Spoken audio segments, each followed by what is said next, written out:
Approval of our meeting minutes from our meeting of November 19th. Commissioners, have you had a chance to review those minutes?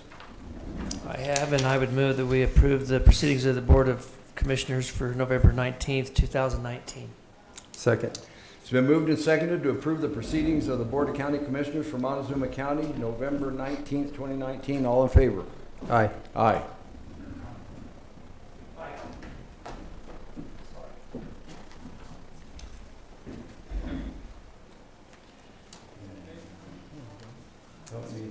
Those are already signed, that's just. Oh, okay, gotcha. Okay, thank you, Kim. Now where's our planning department? That's what I was asking. Actually, we're gonna do, yeah, we're at planning. We just need to assign some signatures. We just need Exactly. Signatures. Planning and Zoning Commission interviews that we held at 7th, well, no, we're not. I'm sorry, I'm getting confused. But you did hold them. We need our planning department in here for signature.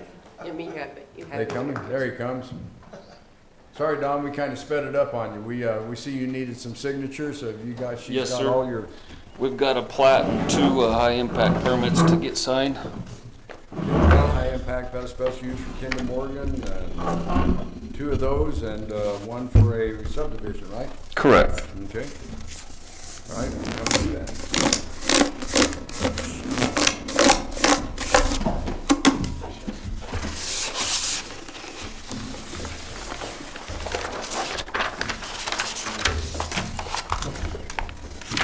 Pretty deep where you live?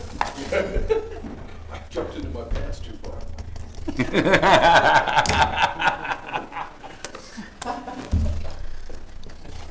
Are we gonna still do the reef stuff, or are we gonna put that off? Yeah, I think so. That'd be a good idea. You must be Chelsea, really deep, we'll Kim. find out. I need that fancy check. I have even more because I live further out. Oh.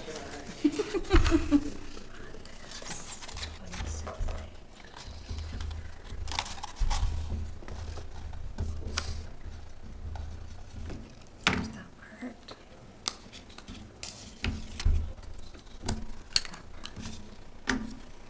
Repurpose that.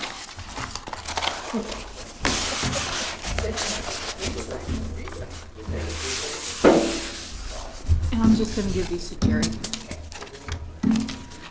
This is Kinder Morgan.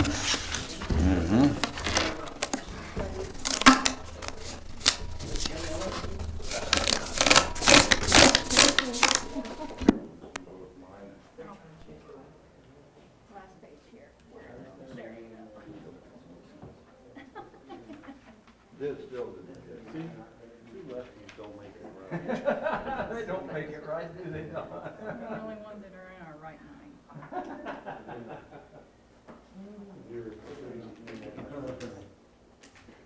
Good morning. Good morning. Here's one. Good morning, John. How are you? Here, let me share the wealth with you, real. Ken Larry loaded me up. He went and found a sugar mountain somewhere. Loaded me up. He's wanting me to go into a sugar coma here pretty quick. I know the thing of BGL, and I can tell. It's a chihuahua coming out of me.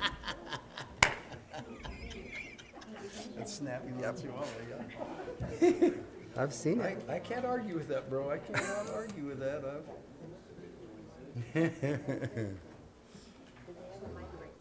And I even have some Mars in there if you need something a little more Move back substantial. and need something a little more octane in it. Yeah, okay. I'll keep you in mind. No, I'm bud. giving them. Okay. Here we go. All right, planning, thank you. Thank you. Nice to get completions done in here.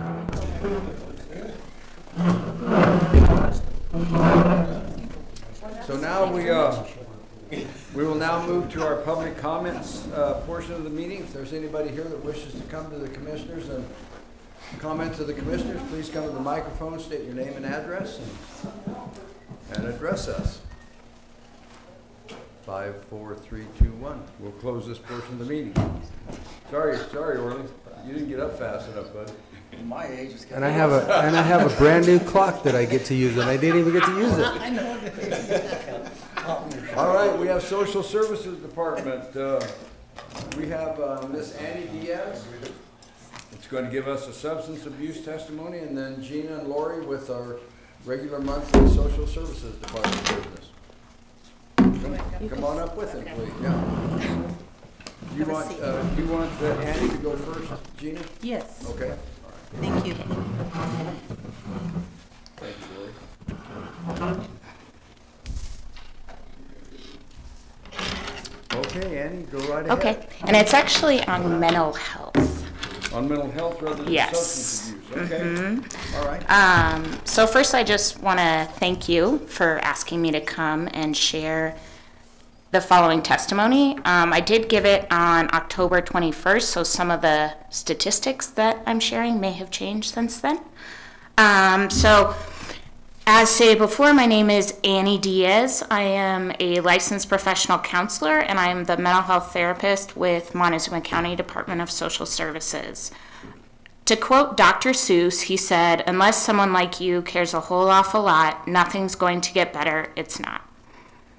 So despite a fear of public speaking, I went on October 21st to give the following testimony. Let's see. I'm a licensed professional counselor, and I specialize in trauma, attachment, and play therapy. I have lived in Montezuma County since 2015. I worked at Access Health System in Cortez for 2 years, obtaining my license. I left Access in 2017 and accepted a position with Montezuma County, which at the time had a dual role, implementing a mental health program and also being the primary therapist for New Wings Day Treatment Program. Fortunately, this year they actually divided the positions, so we have a therapist for New Wings Day Treatment Program, and I'm able to devote my time to child welfare. In preparing for this testimony, I felt the weight of all the challenges faced by our community on a daily basis. In Montezuma County specifically, we are severely lacking in providers and programs to serve our increasingly high-need area. To make this presentation, I spoke with clients and their family members, other therapists in the community, and administrators in order to accurately present to you the needs in our community. According to the U.S. Census Bureau, Montezuma County is continuing to diversify. We currently have people from white, Native American, Black, Hispanic, Latino, Asian backgrounds, and individuals of mixed race or heritage. We currently have a poverty rate of 15.2%, which ranks 14th out of 76 in the state. In addition to high levels of poverty, statistics from 2017 show that we have the 4th highest suicide rate, more than double the statewide average. In our community, we have the following resources to address these significant challenges. Access Health System is our only community mental health center. It serves the entire county. It currently has openings for 2 full-time child and adolescent providers and 4 adult providers. Currently, they are relying on providers traveling to Montezuma County to help serve our population. Access has very high turnover rates, in part because individuals either relocate to Durango or are living in Durango already, and the commute contributes to the lack of retention. When I worked there, I frequently felt overwhelmed with a high caseload and an inability to see people with enough regularity to make any kind of significant difference in their lives. Furthermore, I was the only bilingual Spanish provider and tried to help anyone I could with mental health and case management needs. I often saw our Native American clients rely on family members to translate during moments of family crisis. Four Corners Youth Clinics is a school-based health center located at the Southwest Open School campus and Dolores School campus. They have had a part-time position listed since June and have received no licensed applicants. Mugon Behavioral Health Center is a new organization located at the Ute Mountain Ute Reservation created to address the high needs of our Native American community in culturally sensitive ways. They have 2 openings for therapists. They report the challenge of obtaining licensed behavioral health professionals and inadequate salaries for individuals who provide these services. The Dolores School District currently has an open elementary school counselor position as well as a secondary school social worker position that are still not filled. They report many struggles, including finding qualified staff and finding resources for families who do not have or do not qualify for Medicaid, leaving schools with extra pressure to provide a wide array of these services. Other schools in Montezuma County are reportedly fully staffed. Smaller schools often do not even have a school counselor to provide supportive services. The schools rely on licensed clinical social workers and psychologists from San Juan Board of Cooperative Education Services, BOCCs, who travel throughout the entire county and have various schools on their caseloads. Schools who are fortunate enough to have a school counselor or social worker in addition to BOCCs rely on that individual for academic recommendations, crisis interventions, counseling, family outreach, social emotional curriculum, and connecting families to community resources. I am the only therapist with social services. I provide child protection therapy to parents, interactive therapy to parents and children, and trauma-focused play therapy to children involved in the child welfare system. The Child Advocacy Center, which is our community's resource for children during the investigation and prosecution of child abuse cases, only has one therapist as well. She's a licensed professional counselor who provides trauma-focused cognitive behavioral therapy and other therapeutic interventions to children impacted by trauma and abuse. She actually lives in Durango and has commuted to Cortez for the last 5 years. She has been asked this year to provide mental health services at the middle school because although they received a grant for a full-time therapist, they were unable to secure a qualified provider for this school year. I know of 5 private practice counselors and only 2 other than myself who provide services to children. A couple of us often rely on sliding scales or providing services for free in order to meet the needs of our clients. I also spoke with several foster adoptive parents, caregivers, and kin. Quote, "There truly is a frightening shortage of qualified mental health professionals for our area, especially for low-income families. You can't be seen right away unless you're in crisis, and you cannot get appointments reliably afterwards. For kids in the community, unless they are already in the system or have experienced such significant trauma it can't be ignored, there is practically nothing." The second person said, "This community is lacking compassionate people who genuinely care. When those individuals do show up, they get burned out from physical and emotional exhaustion." I do see sources of support. I would say that those individuals who have chosen to reside and or work in our community are some of the most dedicated and passionate people I have ever met. We are spread very thin, often wear multiple hats, and are trying our best to help everyone we can. After speaking with others, the following seem to be areas where we can improve mental health resources in our county. 1, incentives to live and work here, such as salary increase, student loan forgiveness, other than the 10-year income-based plan, which provides little relief on a month-to-month basis. 2, more local training opportunities and incentives for local providers to get more culturally relevant education so we can meet the diverse needs of our community in sensitive and accurate ways. 3, more education on behavioral health versus psychiatric diagnoses for community members so the high volume of clients and limited psychiatric services can be prioritized. Thoughtful, collaborative, and organized distribution of resources such as grants to make sure we are providing the most services we can instead of doubling up where other organizations are meeting the need. More opportunities for behavioral health collaboration and streamlined releases of information so agencies can work together more effectively. And more opportunities like this to collaborate on a larger level to develop support for smaller rural communities. I want to close by being very, very clear. The work that I do inspires me every day. I feel honored to work with amazing and resilient children and their families who are trying against all odds to recover from oftentimes generations of poverty, substance abuse, and trauma. Providing adequate services to these individuals will contribute to the stability, health, and progress of our community. I hope this time I have represented some of the unique challenges faced by the people in Montezuma County and our critical need for more support. To remind everyone, unless someone like you cares a whole awful lot, nothing's going to get better. It's not. Thank you. Well, thank you, Ms. Diaz. You speak very highly of your position and some of the needs that face our community that you deal with in social services, it seems like every day. So, Thank you. thank you for that information. Okay. We'll go with, now the social services monthly record of proceedings and our financials. Can I just ask one question? After you gave that testimony, do you have any suggestions for us as commissioners, what we could do to help? Yeah, I mean, I had some suggestions listed. I think, more incentives to live and work here. I think the way we allocate our resources, I think for schools, the heavy reliance of one person to do academic, social, emotional, family outreach. I think the schools are a huge piece that need more support. And I think improving our community mental health center. I know when I worked there, I had a caseload of over 100 clients. Many times I didn't even remember when people came back in who they were. And these are people that were brave enough to share their stories.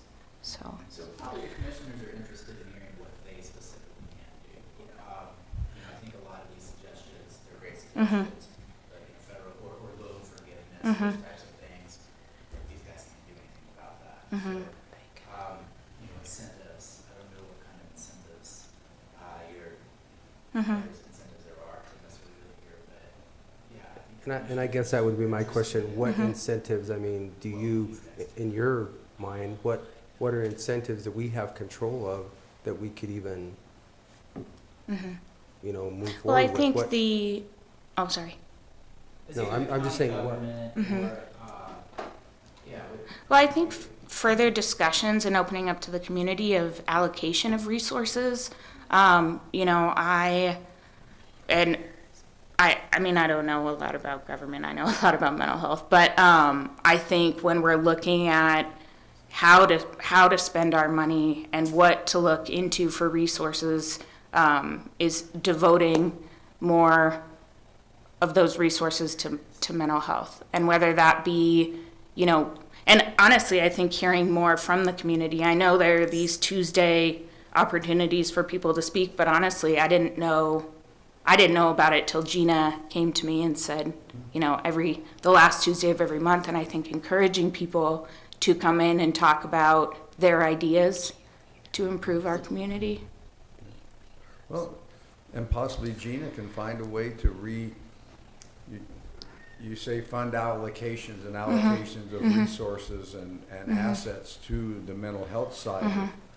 I would think that Gina, if that is where some of the greatest demand upon you and our social services department starting to occur, maybe it's time for Gina to look within her organization and say, hey, I need to do a redistribution. Maybe I need to take some emphasis off of this area and reallocate some resources within that department to what you're experiencing as a childhood counselor and childhood working with young people that are having a tough time psychologically.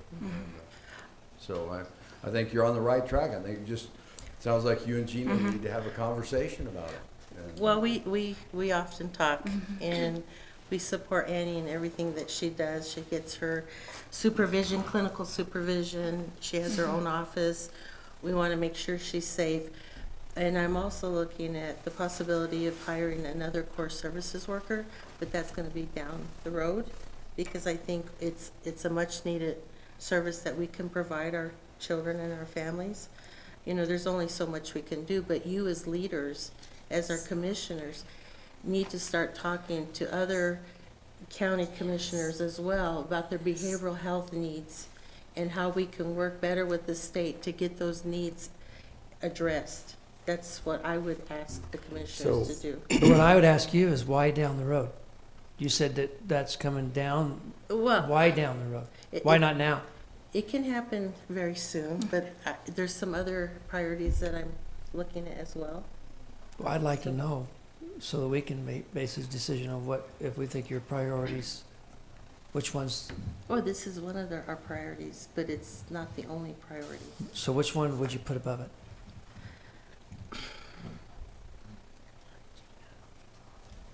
I think they're equal priorities that we have, both in eligibility and also with our mental health services that we provide. I think they're both equal. I just have to figure out about the allocation for staff for 2020, and I'm gonna have to make some decisions on those two priorities. So how much interaction with the schools are you guys having? Shaq and I met Friday night with the Lieutenant Governor and her Chief of Staff at the school. So the conversations are happening right now. Okay. We had, it was called the Southwest Mental Health Listening Session, and it was held at the Cortez High School Library. There was, I mean, the room was packed, but how much interaction are you having with the school districts? Because we continually hear, you know, the schools, but I'm not sure, you know, what are we doing? We were there at the meeting and we talked. I basically asked, you know, the state, how much more, it always comes down to money. And how do you help us? And basically, we were told in that room, it's up to us. We've got to figure it out on our own because there is no more funds from the state. In a nutshell, I mean, that was what we were basically told. So, I mean, for the Lieutenant Governor to come down here and have a conversation with us, we're having the conversation. Shaq and I were there for 2 hours Friday night. Oh, good. And with the Chief of Staff. So I guess that's why I'm asking, what more can we do? Because I feel like we are involved and we are trying to look at, you know, follow within these group sessions and find out what's going on, or how do we move this forward? Yeah, I mean, I think asking those questions and attending those meetings is very important. In coming here today and in presenting my testimony is, I gave you the exact testimony that I gave at the Behavioral Health Task Force, which was asking them and asking the state. And my goal in coming and presenting it for you today is just to know what kinds of things I am asking for, and my, and other therapists in the community and the schools. And, when I talk about incentives to get people here, I mean, I think a lot of times there is the money and there are the positions, but, we're having a hard time getting people to come here, which makes us, those of us that are here are spread so thin and unable to really meet people's needs. I mean, I know, for myself, I go to the middle school and I go to Mana primarily because that's where I have kiddos that are involved with the child welfare system. But every time I go there, they talk about, they have academic counselors, but they don't have, specifically mental health ones. And would I be able to come in and do this training or that training, which I would love to do, but I don't have time, So I think in presenting to you today is I was just hoping to really continue to have this be a conversation and be something that we're looking at and addressing as a community, because it is a problem. And it's a problem for our young people and also, for people of any age, really. The one place that you can go for mental health services, I mean, I worked there for 2 years and I was one of the longest lasting staff at Access.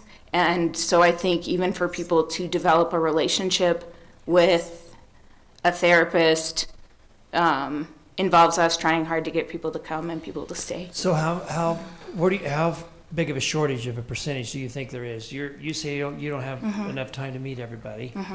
So how many kids are being left out? Is it 30%? If you was to take a guess, 10%? I mean, is there a way? How do we know how many people out there aren't getting help that should? Well, I would say more than that. I would say probably half. And 50%. Yeah, and as a comment that one of the parents made is, it's like, you can't get help for the people that are sort of on that line of needing help, but not in full-blown crisis. And so kids that are struggling with maybe, the initial symptoms of depression or, anxiety or whatever, things that you can safety plan out or solution plan out, they get sort of, sent to the side where they might really actually need And so I would services. go back to Gina, you know, you Oh. said your priority is eligibility and this. I would like us to have a little debate about which one's more important, because if there is 50% that are not being, Let's clarify this. Okay. You're talking about the whole community. We serve our children who are referred to social services. That's Yeah. 100%. okay, Yeah, sorry. 100% Okay. of social services clients get served by either Annie or Okay, that's where I one of our was- social workers. Okay. So that's clarification on that. I She's mean in the talking- community, She's sorry. talking about the whole community in terms of those folks that aren't being served by social services. They're not being served effectively because there's not enough providers in this community. I went to community engagement team meetings where we have a little 5-year-old kindergarten who was acting out behaviorally. They suspended a 5-year-old kid in school, and they couldn't get a provider on board with access. No, there was no provider that would treat that Yeah. 5-year-old boy, as young as he is, because there were no providers. I went to another meeting on community engagement team at Pinion. There was a teenager who said, I will not go back to Access because they keep changing the provider on me. You cannot get that solid treatment service when you have a turnover, like what you were talking about, when you're asking for treatment and you have high needs and it's not there in the community. We serve our clients 100%. I can guarantee you that. But there's going to be a time when Annie's going to say enough's enough. I don't know how she has the energy to do what she's doing. That's why I'm looking down the road. So it sounds to me like not just with social services and access, but it sounds like treatment providers, our community as a whole is having a very hard time recruiting and when they get here, retaining them. I don't know, I'm going to lob this out there and see where it goes. As the governing body of Montezuma County, I have seen the commission pay for property taxes, the county's portion of the property taxes, when somebody was putting in, took over Western Excelsior to put over in Aspen Wallwood or whatever. Is there any way that the Board of County Commissioners, or acting as the Board of Equalization, could decide to waive the county's general fund portion of property taxes for qualified professionals who came to fill these roles? I'm not sure that would be substantial enough to make a difference to somebody that's looking for, because you're talking just basically on a house. That's going to be very minute. The lion's share of that goes to the school district and everybody else. It's not, for us, it would be probably insignificant. It would be a few dollars. A nice gesture, but I don't think that's going to incentivize somebody moving here that's coming from Durango. So that was my question, is what are your ideas on incentives? What in your mind do you feel are incentives that we have control with to incentivize something? You got to get them here first to be wanting to come here. I don't think the marketing is here for that. You need marketing, you need advertisements, and saying this is what Montezuma County can provide you while you're a licensed therapist. This is what you would benefit from working here. There's not enough marketing or advertisement for folks to come here. Gina, I think you so. you bought land here before you. What made you and your husband come here? Because my husband had been here for so many years, working here at the research center. Okay. And I've always wanted to come in this area because I'm a rural county girl. I came from Bank County. I worked at the state because that's where my job was. Okay, But, so that you know, it's it's a different, irrelevant. you know, it's different. And, you know, for the younger population, to get them back here, you have to have some kind of marketing tool to entice them. You know, this is what we have in our community. This is what we can provide. You know, you talk about incentives. I mean, I don't know. I think we got to get people here because I think it's a good community. I think they just don't know. They don't know enough about this community. But isn't this not really a Montezuma County unique issue? I mean, this is a national It is. epidemic, and I don't know that Access is having a lot better health. I really don't know at all, but a lot better record in La Plata County as far as retention. I mean, the mental health epidemic that we're really having. It's- I don't understand. I mean, certainly we need to focus on all those things and get more professionals here, but It's- I don't know that, to me at least, my perception isn't that, oh, it's because we're Montezuma County. I feel like that's an issue. Like, maybe it's easier in Denver or a metro area. There's more people that stay put. So I But, think I'd that- like to see Axis's numbers as far as their turnover in general, because, I mean, my impression of Axis is that they got high turnover, period. And that profession with the young therapists has high turnover, period. So certainly it's something we need to address. They do have high turnover. I think that the difference between La Plata County and Montezuma County is also, I went to Access, so I moved here to be close to my family. My brother's a teacher at Southwest Open School, and I moved here, and Access was the opportunity for me to get my license. And I think the same is true in La Plata County, and they do have the same problems in retaining providers, but even seeking an internship is people want to be in La Plata County. So I think, just as everybody was talking, I was thinking about even those incentives of we just heard for the first time that someone was actually interested in coming and working with me for their practicum. And I don't even know how they knew that we even had a program, because it's just me. But I think incentives are, young people that are starting a second career, people that are looking to work in the mental health field, which there are many people, is getting, them to come to this community and start lives here. Who is your supervisor? Who provides supervision for you? Andrew. For your clinical supervision? His name is Andrew Mervicka. He's out of Denver. Okay. My clinical supervision. So Did you mention that we had a new wings therapist? Is that within social services or is that outside of? Did I misunderstand that?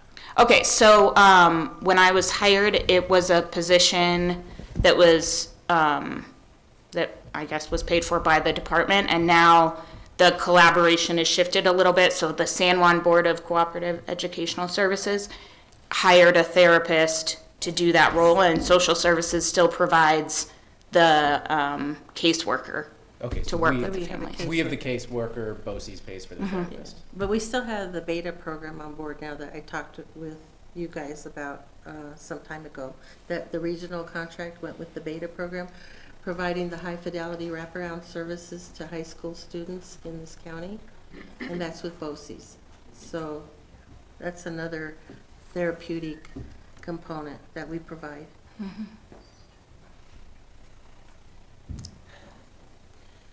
It's a big problem, and there are lots of, it doesn't get solved by one thing or another, but I think it starts by continuing to have this conversation and continuing to think about how we can approach it as a community. Because I think, certainly the people that are here providing the services care and want to help young people and want to help their families. And I think, it's just, we have to have this kind of multifaceted approach to addressing it. And the same goes for substance abuse, quite frankly, is the providers that we have. I know of the Recovery Center, and I'm not sure if Access has a therapist that provides substance abuse services, but I know for a fact we do not have substance abuse services for young people. So I think it's all sort of included. Okay, good you. conversation. Thank you.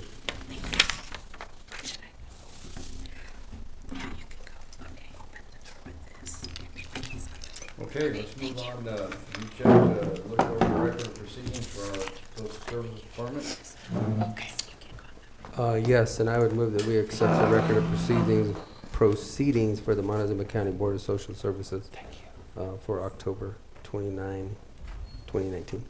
Second. Been moved and seconded to approve the record of proceedings for the Department of Social Services for the month of October, ending October 29th. All in favor? Aye. Aye. Aye. And my name is an A in it, not an E in. You've got me confused with the attorney. Oh, Okay. I didn't have my spell checker on.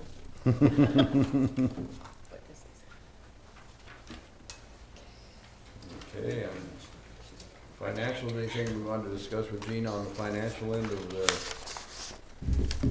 October? Yeah, that goes back to Gina. Ken, you need a copy of that, or, yeah, okay. Sorry. I move that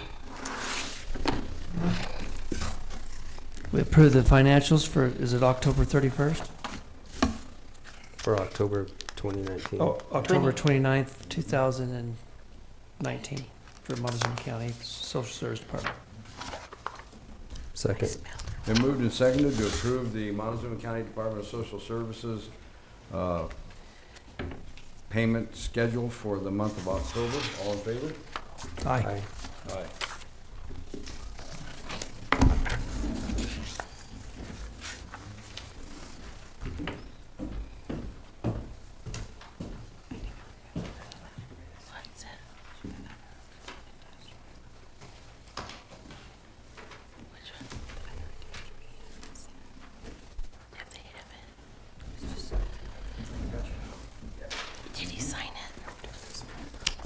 Okay. Okay. And I had requested that you sign the request letter to CDHS Executive Director Michelle Barnes for the hotline county connection center, the 24-hour call. Did you get a letter in regards to that, right? I did see that. Basically for 24/7, 365, which Yeah. delineates the full-time status, is what that is addressing, correct? It's asking that we get on board with the hotline center, that they could do the 24/7 referrals and get all the calls that come in on child protection. And it's protocol that we request that through the executive director. I think it was attached, right? The letter was read it. attached. Blank. I'm blank too. I'm blank. We'll pull it up. So what do we, Gina, what do we have to do to become a part of this 24-hour hotline service? What do To we get have? on- We just have to sign the request, and we have to have you sign the MOU that's coming down, which will probably be at the end of the month. Uh-huh. And I've asked that it start January 2020. And they're giving us our numbers in terms of how many referrals we receive a month, and you'll get a breakdown of that and what the cost will be. So it's And gonna cost us to be a participant in this hotline? yes, 80% is paid by the state, and we pay 20%, which comes down to something like $220 a month for that service, because the total cost a month is $11,000. And Gina, this is the same program you spoke about last month when you were Yes, here. and we've been And this is the one so that when somebody has a child in a crisis situation, the person operating the other end of the hotline can begin to enter all that child's information properly in the trail system, so you guys get the information that you need to handle the case. Is that correct? Correct. When an anonymous report comes in regarding a child who is allegedly being abused, the Hotline Crisis Center enters all the information into Trails. So all the mandatory fields are filled out. We don't have to go back and talk to the reporting party, because sometimes they don't want to talk to us, after the fact. Oh, yeah. They want to talk to you right then and there, and they'll give you all the information that you need. And I said all the other surrounding counties have this Hotline Crisis Center, and they're doing very well. We piloted since August, the end of August, and the intake staff are saying it has been a relief. It has, Well, it sounds Actually- like it's going to save you time. it's going to save us time, but it's also going to give us time to enter what we need to do on a timely basis. Commissioner Candelaria said, fix it, and that's what I'm trying to do, is fix this problem with the entries. This is a big problem that we have. And you said that was about $250 a month, and we only pay 80% of that, correct? Or The state pays, 20%. yeah, we only pay 20%, So it's about I'm in. $3,000 a month. $11,000 a month, right? yeah. And you'll get the MOU, you can read all the estimations and the cost, et cetera. And I think it's they charge us 23 cents a report, which is pretty good. I'm fine with it. So I'm sending it to Shaq right now to print out for you, if you all want to sign that right now. Is that where I spelled your name incorrectly? No, it was on the financial. Oh, okay. Where it's signed on the spell, what's that? Yeah, it's correct on there. It's correct on your letter, on the request. Okay.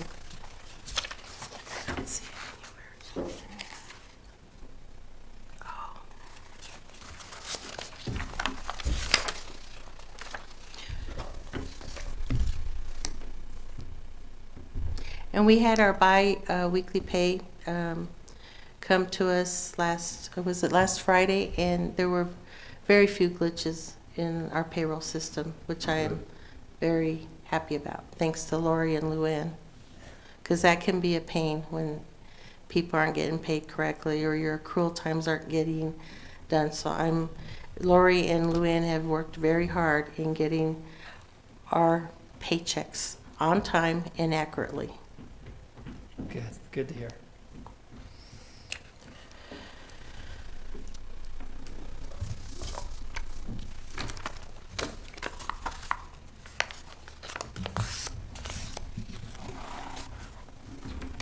We could make a motion and then. Yeah, I think that's all we have to do, and then Yeah. have it Sign signed. it. Or Should be out here in a second, I presume. maybe my internet was working and yours wasn't. Yeah. It came straight from Gina? Talk to Jim about that. I got it from Lori. Yeah. Yeah. Okay. When did you get it? Should have been Monday, yesterday morning. Yesterday morning? Mhm. Yesterday. I should have brought it. Crazy stuff. We need to have it. I don't have nothing. There you go.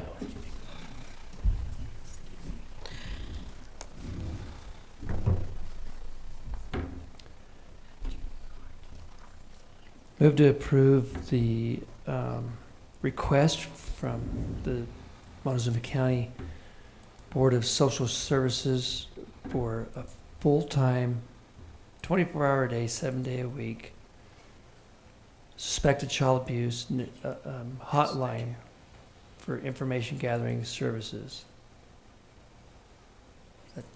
Second. It's been moved and seconded to approve the Montezuma County Department of Human Services to provide hotline connection center services for the county on a full-time basis. All those in favor? Aye. Aye. Thank you, and have a safe and wonderful Thanksgiving. You too, Gina. I'm wondering, You too. before they go, Annie had mentioned that there's no providers for children dealing with substance abuse issues.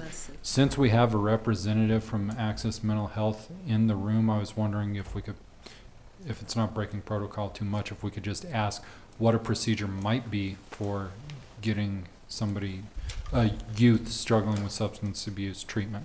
You're talking about the adolescent population. Correct. Okay. Or whoever's in need. If Haley is open to speaking to that, and if it's okay with the commission. I have no problem with her talking. Come right ahead, Haley. Well, good morning. Good morning. I'm Haley Leonard with Access. Thanks for having me. We can provide youth substance use treatment. Annie's completely right that we are experiencing a huge shortage in child and adolescent treatment providers, and that's the hardest position that we've been able to recruit, and that's something that we desperately need. However, we can do youth substance use treatment either as individuals or with their families. So they can come through primary care or from the mental health or the behavioral health side of our business. It's two different pathways in, but we do have the capacity to treat. There's different providers with different skill levels that take different insurance, so it's not always the easiest pathway in. I can't say you know, walk in and it's going to be easy if I don't know what insurance you're on, what age, what the condition. I mean, there's a whole array of things that our front desk has to triage with each person to figure out who they're best suited for, but it's something that we can do. So I just want to clarify so people don't not seek treatment or seek help in any way because they think that we don't have it. So I just want to encourage people to ask the question, make sure that if they do need help or if they want some guidance, that they do come to us or the recovery center or you know, seek out some information or through their primary care doctor as well. Can I ask you, Haley, so if somebody comes and they don't have the required health, do you have some place to send them? It depends. I mean, they might not be here. We might put them on televideo. It depends. We have a sliding scales, so we can offer low cost or no cost. We take Medicaid, Medicare, an array of third party. It's just the credentialing is kind of funky with each provider. It's not per agency, it's per provider. So different people can take different things, which makes it even more complicated for somebody trying to get in easily. But that's what our front desk works really hard to do and make sure that they can triage. So we generally make a recommendation. If they can't be with us, we find someone for them to go to. And I sit behind the front desk and I hear it all day. If they can't be with us, we make a recommendation for someone else. So I don't understand what the shortage is. Is it just a red tape bureaucratic shortage, or is it something like there is treatment available and there's not a shortage, or is there not the appropriate? So there's definitely available? a provider shortage in general. We can provide the treatment, not to say that we can't use more providers. When we were talking about the shortage in general, that we have, I still think there's 12 open positions countywide for behavioral health provider positions. So that's between us, the tribe, and other agencies. And like Andy said, we are a training ground. So they come to us for their supervision, and then they get their license, and they leave. They leave. And they have a really tough job. I mean, the intake, I want to say, the CCAR is like 63 different questions. So it takes 2 to 3 hours between visits to get somebody just ready to rock for their first actual counseling. So it's not easy to be a patient trying to get services. And that's not an access thing. It's how the system is set up. So that's why a lot of people end up wanting to go to private providers, because they don't have to do those required intake forms and paperwork. Because recounting your story over and over and over is traumatic. And if you just want some basic help and have to go through your whole life history on these forms, that's tough. So that's something that our Chief Behavioral Health Officer spoke to at the Behavioral Health Task Force. She did the intake herself right before she did her testimony to talk about her own experience and understanding what it's like to be a patient coming through the system. And it's tough. So that's what we brought up to Director Barnes and the other members from the Office of Behavioral Health about some of our concerns, as well as licensure, which is at a federal level. But licensed clinical social workers can see our and I know we're talking about youth, but they can only see the Medicare patients, and that really shifts the way that we have to do our business as well.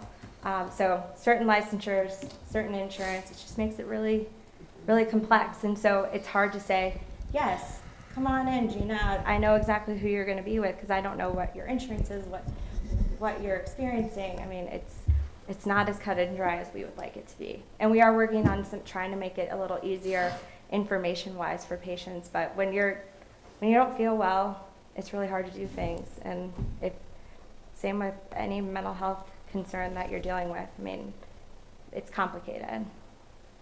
So do you have a waiting list? Like if you had an adolescent, I had a child who needed some counseling for their substance abuse. Is there a waiting list for that kind of treatment? I would go directly to Casey Lemonian. Okay. Yeah, from agency to agency, yes. if there's a concern. We have our clinical manager that works directly with agencies to try to help when there is an immediate concern. Okay. Not to And put we someone usually on do a- that, but I'm yeah. just saying, out there, say an individual not from our agencies goes to the clinic, are they put on a waiting list? We try to make sure that they're paired up with somebody right away. I mean, we Okay. get them an appointment. We also have same day appointments, and people have to call in that day, and they go provider to provider. So I can't say there's Okay. a waiting list in general because it depends on which provider we're talking about and what insurance, and like there's no general Okay. answer. So call often. If there's confusion, call me, call Casey. So we just have to work through each case. Okay, Haley, thank you very much. Okay. Thanks for that insight. Thank you. Sure. Sounds like there's where our problem is. Red tape.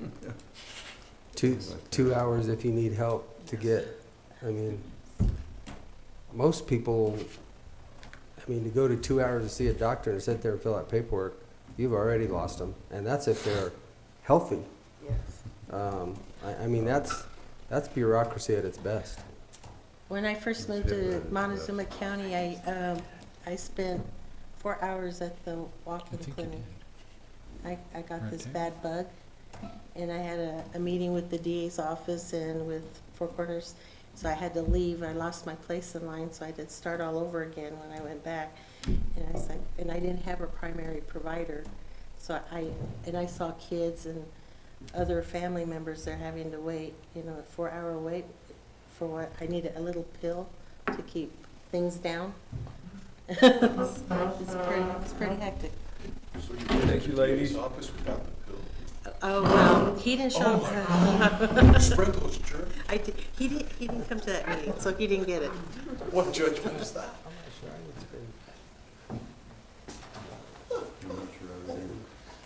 Empire Electric, please come forward. Andy and Orly and Chris. You Chris. probably won't find my Okay, name on I there. didn't have your name, Chris. Chris Thank Snyder, you. yeah. Andy Carter, Orly Lucero, and Chris Snyder. Chris Snyder. Yes. Thank you, gentlemen, for coming today. We're discussing our EV charging station up at the County 1 Annex, and trying to see if we can find a way to make that feasible for us and everybody else. I noticed that you didn't put your rebates in here. How come? The rebates in here, it's a one-time rebate. So this is your so the spreadsheet which you have, and hopefully you had a chance to look at a little bit, that shows the monthly power cost. So the rebate is based on what you pay for installation, which is different. This is just your ongoing monthly cost. And so, for an EV charger station, it's a lot of power that doesn't get used very much. And our rates are based on serving the demand for the power. And so EV chargers have right now what we call a very low load factor, which is it doesn't get used very much, but you have that facility, that plant in place that we have to recover cost on. And so that's what drives these higher costs. If you noticed, if you look through, and I used the estimates that ChargePoint provided for charges per day, their time for charge sessions, as that goes out over the next 10 years where you're having, they're estimating 39 charges a day, the per unit cost of charging goes way down because you have a much higher load factor. But in the beginning, and that's what I really wanted the commission to be aware of, is what those costs can be when you first start out, when there aren't very many people charging. The cost for that is quite a bit, and that's because you have to have those facilities in place, because it's not going to be cost effective to put in very small facilities to meet the need initially, and even then that's quite a bit. If you think about 60 kilowatts of power, that's about 6 homes worth of power. A typical home is maybe 10 kW. We'd serve it with a 10 kVA transformer. Right, but Andy, back up. You're talking about the facilities that you have present there that have to be recuperated from. And where the charging, you're just going to have power available to our charging station. You're not having to do any of that infrastructure or anything building there on that charging station. That's all on us. So are you saying that's the demand charge that you're going to have there, that there's potential demand there that we're going to be paying that demand charge for? Yes, because this will have to be on the large power rate based on what ChargePoint wants to put in there, which is ultimately for a single charger, and they want to build that out to have 2 chargers at 156 kW each. That's a lot of power. And so when you want that service there, so this is going to be a brand new service. There's not anything there that you can just connect to. And I got an email earlier from Jim, it was last night, I answered it this morning, that there are services there for the county health building. And there's solar going in there, and we're combining those 5 meters, but this is something totally different. It's going to have its own dedicated transformer. It's going to have its own dedicated meter. And we have to make sure there's the facilities there on the distribution side to bring that. And so just like anybody else who wants service from Empire, there are costs that you pay up front to get that service there. So back up just a minute. Why is it going to have its own transformer, its own service, its own everything if the maximum demand on that at the EV charge station is 60 kilowatts?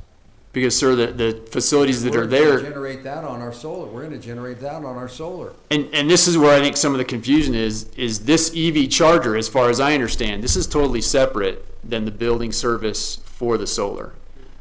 And if you wanted to combine those, you're definitely going to have a bigger transformer. Because what's sitting there right now that serves the existing 5 meters for the health building, it serves 2 other meters, is a 112 kVA transformer. But and you're ultimately going to go. We're eliminating those 5 meters. 4 meters. The way I understand it, 4 correct? meters. And we're putting those 5 meters are going away, and they're being combined.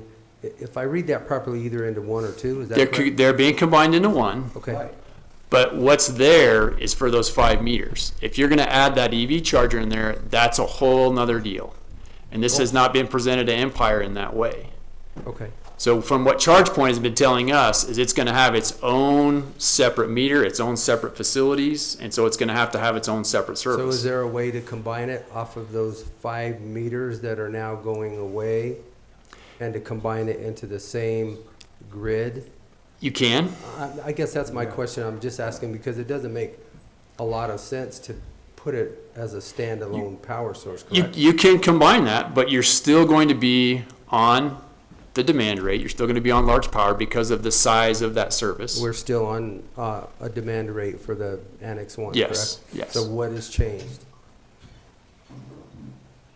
Well, you're just talking about whether you want 1 meter for the whole building and the charger, or if you want a meter for the charger and a meter for the building. Either way, you're going to have a certain amount of connected load, right? There's a certain amount of things you're going to connect to that. The EV charger is a very large connected load, and so that's going to drive the size of your transformer. So if you actually wanted to combine all that, we can certainly do that, but there's still costs involved, and you're definitely going to be on the large power rate. Which we are right now. No, actually, all 4 of those 5 meters are they're on general service 3-phase because they're 3-phase meters, and they all are pretty small loads. And I looked this morning, I think even when you combine those 5 together, it's still under the 75 kVA. So you still can stay on the GS3 rate for that, which is what I thought your intent. I mean, I think that's your intent for the solar. So there's no demand charge on the Annex 1 building as of now? Right now, there's not, because it's 5 separate, and I think even if you combine those, right, Orly? Mm-hmm. Even if you combine those, it's not a big enough load to force you to go over to the large power rate, that's all based on the facilities that are there. So you're talking about 75 kVW, right? KVA. KVA, right? Yes, sir. So that charging station is 60. So why are we looking at demand charge there if it's got its own meter? Because what ChargePoint wants you to have in place is over time to be able to get to 156 kilowatts. Well, that's down the road. That's if we add 2 more charging stations and on. We're only talking about 2 charging stations right now. Their plan is to, yes, when the volume and the demand grows and grows and grows, then it's set up to build where you add 2 more to it. But that's not the case now. And if you want to start that way, we would start that way, but you're going to be limited to the 75 kVA. And so you're going to pay us to put those facilities in, and you're going to go. And then in 3 or 4 years, if you come to us and you say, we want to now go to 100, well, now you've got to go to 100 kVA, and we'd have to come in and replace those facilities because we build to meet the size that you want. Changing the transformer. It's just like if you were to build a house and you want 2 bedroom house because that's how big your family is, and later you want a 3-bedroom. But Andy, there's no need to do any of that right now because the building itself is under general services, no demand power, nothing over 75 kVA. The charging station will not be over 75 kVA. So why are we talking about demand charge in its own separate, a new transformer and stuff right now? We don't need a new transformer. Because you have an existing building that requires, let's say it's less than 70 kVA, maybe it's 55 or 60 kVA. You don't have that size transformer, so you go to the next size. And if our solar panels take care of all of that electricity on that building, then what? And it will take care of the energy for your building, the kilowatt hours, but you still have demand on the system. You're still using it. Plus, you're adding more equipment. You're going to connect a charger that's going to demand 60 kilowatts from our system. We have to have the facilities in place because when you're running the charger, you're not going to shut the building down. No, the building. True? Going to be running off its solar. And so if you're, but it's not going to completely run off of solar. It can't. Okay, so what about a day like today when it's really, it snowed on the panels? These are low angle roof. Okay. It's covered with sun. You're not generating any power, yet everyone in that building is using power. And so it's going to pull 50, 60 kW. And then if somebody comes to charge their car, now it's 120 kW. You're connecting load. All of this gets driven by connected load and load factor and those kind of things. So when we go to design that, that's why when Orly, our engineer, goes and says, well, what's going to be there? He looks at all the equipment that's connected. So you have this existing building that's being served that we're going to combine up, and you're going to put solar on it. But solar generation is not a permanent, constant generation. You don't have a spinning generator that as long as it's got fuel will always pump the power out. You're counting on the sun, you know, and at night when the sun's not shining, you still have to heat the building. I mean, there's always load that's going to be there. We have to be able to meet that load with our facilities. And now you're adding another large piece of equipment that we have to account for. So how much are you saying it's going to cost us to build that infrastructure for Empire? And I don't know that we're there yet. ChargePoint gave us, because Andy, you gave us per charge break even, which is $14.69 or $34.26, correct? And my question is if this is brand new, charging stations, electric charging station for cars, and you guys are businessmen, you sell power. So the more cars that you charge, the more power you sell. Makes a lot of sense. So can't you guys come up, I mean, it's the board that sets the rates. Put up the rate there between all of the different co-ops throughout the state of Colorado. So since it's the board that sets all of these fees, the board could actually change this since it's new and unique and could come up with a different way, right? So zoom this up because this is a very interesting graph. Yes. You might have got it. Now let her come. So here, this is all of the average, the co-ops in the state of Colorado. And go all the way down just so that the folks can see how many there is. And then go up to where Empire Electric is. We're in the top 10. My question is why? If you all are being charged the same for your wholesale electricity, which that's what the tri-state gentleman told us, that it's 4 point whatever a kilowatt. Every one of these 30 or 40 co-ops are being charged the same. And then you guys, as the Empire Electric, sell it to us retail. Mm-hmm. They sell it to you wholesale. Why are you so high? Is it because you won't give us a break on charging stations? I mean, think about this. Is it bad business practice? Why are you guys so much higher than 30 others? That's my question. And my answer to you is that we do buy our power from Tri-State, and they have a fixed rate. It's their Class A rate, and so it's based on your energy and demand charges. So some of that will change in each one, but if you look at all these, it's all the different co-ops in Colorado, right? And you look at different terrain, concentration of customers, number of customers per mile. And so we're a member-owned co-op, and so we don't make money. We're a nonprofit. We charge cost of service. And so the way our board sets our rates is to recover that cost of service, okay? So it's not like everybody gets a raise or something like that because we sold power for more money. So we come at it from a completely different perspective. It's cost of service based. So if you look at each one of those utilities, you will see different challenges they have. Well, and that's very comparable in Delta Montrose. I mean, there's a lot of those that we would be comparable to. I think the board actually can make decisions on how much you make, right? Is that correct? The board can make decisions on salaries of all employees. The board also makes decisions on buying a $300,000 truck or a $200,000 truck. Am I correct? You are correct. So then those, actually the input cost is what would create these differences right here. Whoever's spending the most money, whoever's wasting maybe the most money, is why you would have to charge what you're charging. And we do the best we can to provide power. And so we provide, it's reliable, safety, and responsibly, right? That's our mission statement. And so when you look at our reliability, we have very high reliability. Part of that is because where we live, we don't experience storms like some places. Like if you go over to San Miguel where they had all the avalanches, some places, some of the co-ops out on the eastern plains where they truly get the blizzards with the blowing snow and ice storms that snap poles. But we don't experience that. And we're higher than San Miguel. Right, and what I'm saying is that you can't just compare all those co-ops because everyone is different. Everybody has a different number of members. We have different terrain. We have different concentrations of members. San Miguel would have worse terrain than us. They would have more challenges than us.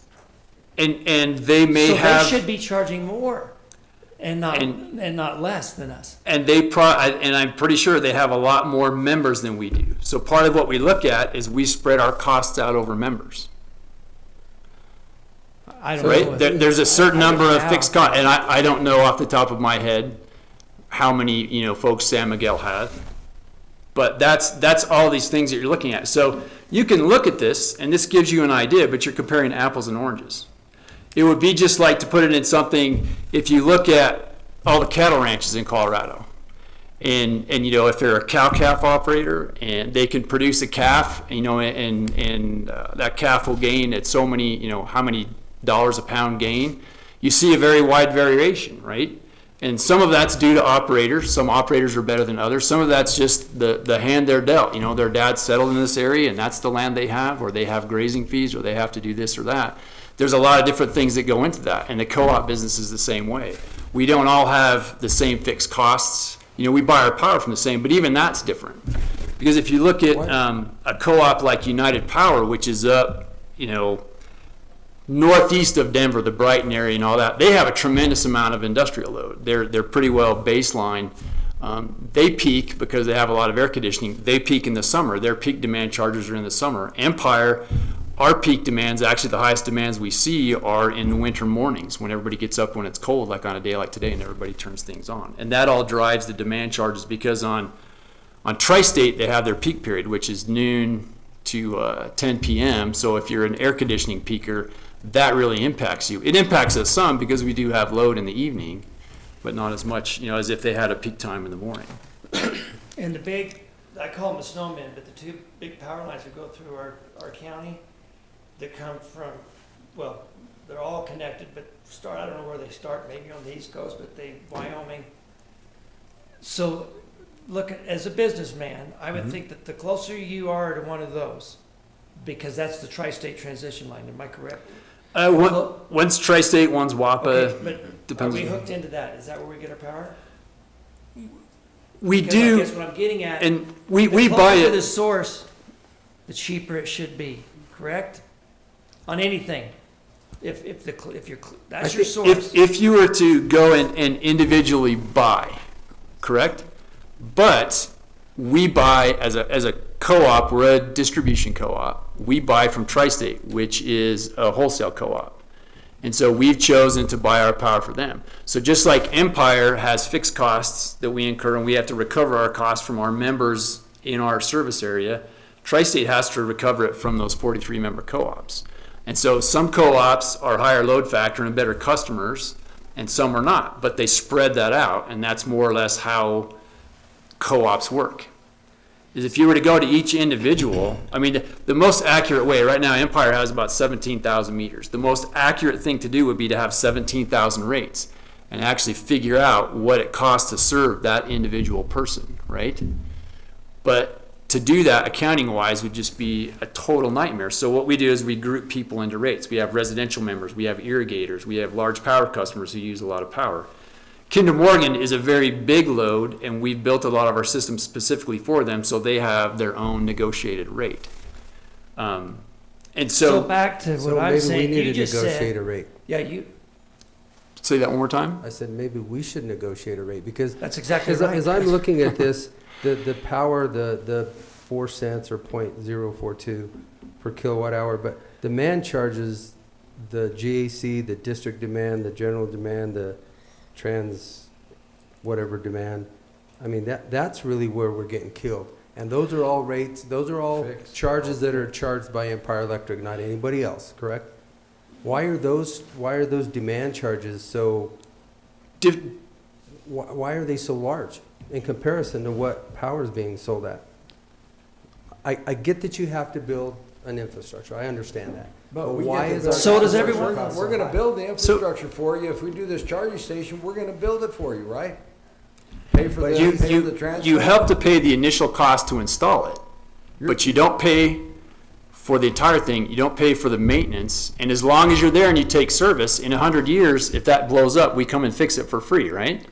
What other business gives you that proposition where? Just like the gas company. If you want gas service from Atmos Energy, you build you build it to your property, build it to your house, and then they sell you their product. Yes, sir. And they also have a distribution system they have to maintain. That's built for you by the consumer. What is GAC? It's the grid access charge.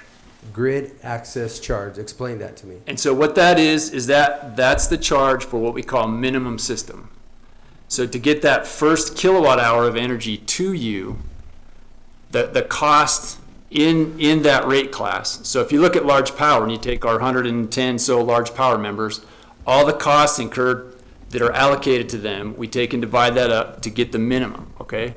So this is on an average, so some people, the minimum system is more than what their minimum system is because like Larry Don said, they're very close to the substation as opposed to somebody who's miles and miles away, but we have to average that in for the rate. So it's that minimum system charge to maintain that, to get that first kilowatt hour of energy there, and then it's overhead and administrative. Okay, what's your DIST demand? The distribution demand is the portion for Empire's facilities to pay for that over and above minimum system to get that delivered to you. And again, it's the distribution costs that go into that rate. And then, it's based on demand. The generation of the transmission is something that we pass through to large power customers from Tri-State. And so Tri-State has a peak period that they charge Empire, and that's anybody who gets, any of the 43 member co-ops. So it's your co-op's maximum demand on Tri-State system during their peak period. So what we do is we look at, when we find out what that peak period is, we go back and look at our large power members, look at their meters, and we charge you, that's a straight pass-through cost from Tri-State through Empire to you, for what your contribution was to the peak. If you look at a large power bill, Empire keeps the grid access charge, Empire keeps the distribution demand charge, the energy, the generation demand, and the transmission demand are passed straight back through to Tri-State. Empire does not keep any of that. That's what Tri-State uses to cover their costs. And so I know you look at this and you see demand charges as the bigger part of the bill, and it is. But I want you to keep in mind, because Tri-State as well as Empire are cost of service based. So if you think about this, if everybody worked really hard and reduced their peak demand, and so there wasn't that peak demand, right? But if that's recovering fixed costs that Tri-State already spent, what does Tri-State have to do to remain revenue neutral to cover their cost? They have to raise it. I mean, they saw it in California during the drought. When they had the drought and you have water companies, right? Water companies charge you a fixed fee, if you will. You know, like Montezuma Water has a monthly base charge, and they charge you per gallon. And they're recovering fixed costs, right? I mean, they have costs they have to recover. Well, if everybody cuts their water use and their sales go down by half, did their costs go down by half? No. And so what do they have to do? Raise their rates. So I understand your desire to reduce costs and to save the county money, but you also have to understand Empire is a cost of service based member-owned co-op. We try to keep our costs as low as possible because However, they're in the top 10 out of 40, so you're not doing a very good job. And I would say you need to really understand what drives those costs based on the different co-ops, the number of members they have, you know, the terrain, the concentration. Because if you look at in Cortez, if you go drive around, look at some of the residential areas where we serve, we've got, you know, maybe 5 power poles down a block and 1 or 2 transformers, and we're serving 12 houses. There's not very many facilities there, right? But I live out in Yellow Jacket. I live down County Road 18. There's all these poles that come out there. I'm the only house. I have 1 transformer. I pay the same rate they do. That's part of that business of being a rural co-op. Who built that line for Empire going down that county road? The members help pay for that, the people who are beyond me. I'm going to tell you who paid for it, the properties that were served by those by those power poles, because I know exactly what it cost me to get power to my place, and I know exactly what Empire said you had to do to get it. So the other option, sorry, go ahead. You pay, I built it. Yes, sir, you help pay it, but you haven't, and by continuing to use power, we collect money that we can maintain that. Because once that was put in, as long as you're paying your bill, if a snowstorm comes and blows all those poles over, does Empire come to you and say, okay, all those poles are blown over, you're gonna have to pay me another $25,000 to put your poles back up? Does that happen? No, we call a crew, we send somebody out there. What other service do you get at your home? Even if you're way out, you know, if you live out on Bug Point and you're paying your bill, you know, you paid to put it in, and I'll give you that, and you've got to do that. If you're paying your bill and a snowstorm comes in and breaks off 5 poles and you don't have power, Empire doesn't come and say, all right, well, it's going to be $7,000 a pole to put that in. We have on-call linemen that roll out there. They get power restored as quickly as possible, and we don't ever charge for that because that's collected for in the rates. That's what this money is helping. How many times have you had that happen, Andy? You know, in our service territory, the most poles get broken by people running off the road and smashing them because we don't have that kind of weather. And that's part of why our rates are not at the very top. We're not at the lowest either because we have what our cost of service is. So back to the electric cars, because this is what we're talking about is electric cars. We're trying to figure out at $34 a charge that for us to provide it, we cannot, it won't come out. We won't be putting it in. And I can tell you it doesn't take an idiot to figure out, or a genius to figure out that we're going to have more electric cars. We are going to have more electric pickups, and it's just what's going to happen. Maybe if it, not all, but, and so what would benefit Montezuma County, if Empire Electric really does care about Montezuma County, then they would work with us to give us a break on putting this in, because if that guy that has the Tesla that's got $1 million in his pocket and he has to come through Cortez to plug in his Tesla, he might spend some coin. I don't know what else to tell you boys, but I think that Empire Electric in the top 10 out of 40 is doing a horrible job of trying to sell electricity, and otherwise you wouldn't be. And to compare, well, everything you said about, well, what if? I've heard this as a commissioner for 6 years, and we have to make decisions on what ifs. Well, you know what? What ifs don't get you nowhere. The same power poles that are going to blow down in Montezuma County are blowing down in Delta, and they're lower on that list, period. So why don't you guys work with us? Who do we got to go to have them give us a break and putting in an electric charging station? Do we go to the board? How do you incentivize to where one time, it's the only one, there isn't one here now. How do we do it? And so let me ask you this. This is how that works. Let's just say, and I cannot speak for the board. I can certainly carry your message back.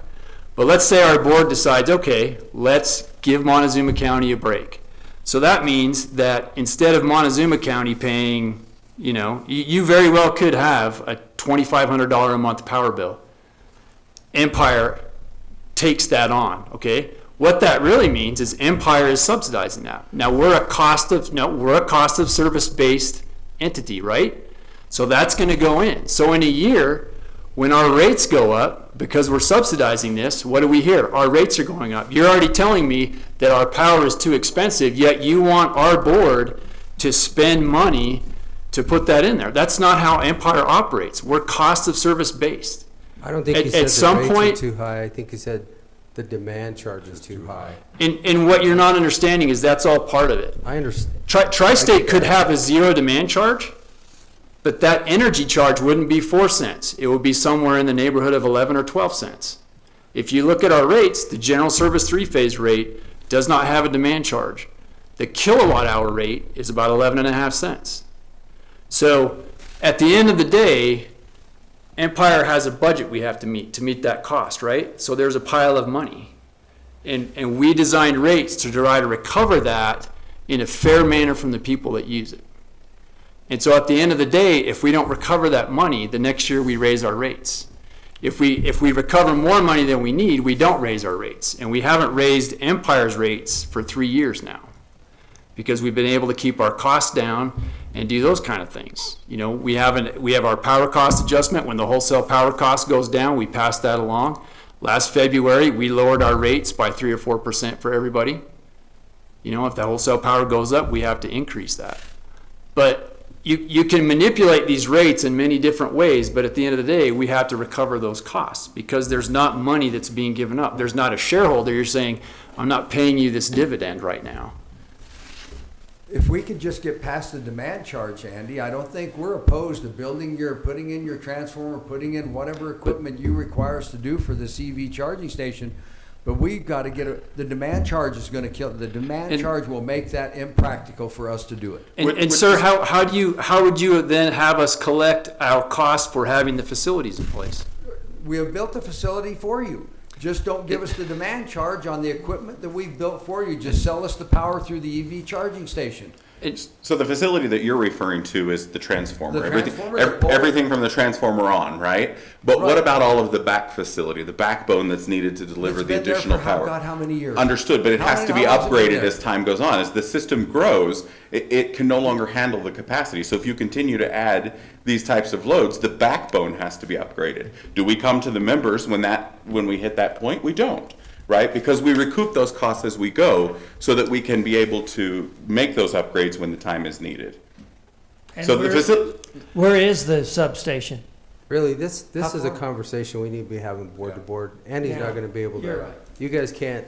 Thank you for your presentation. I appreciate it. So if I may. This is going nowhere. I agree with that. Board to board. So, and in short, we don't have a vested interest in what you decide here. I understand that. Right? We're just trying to let you know you're being sold a toy that is batteries not included.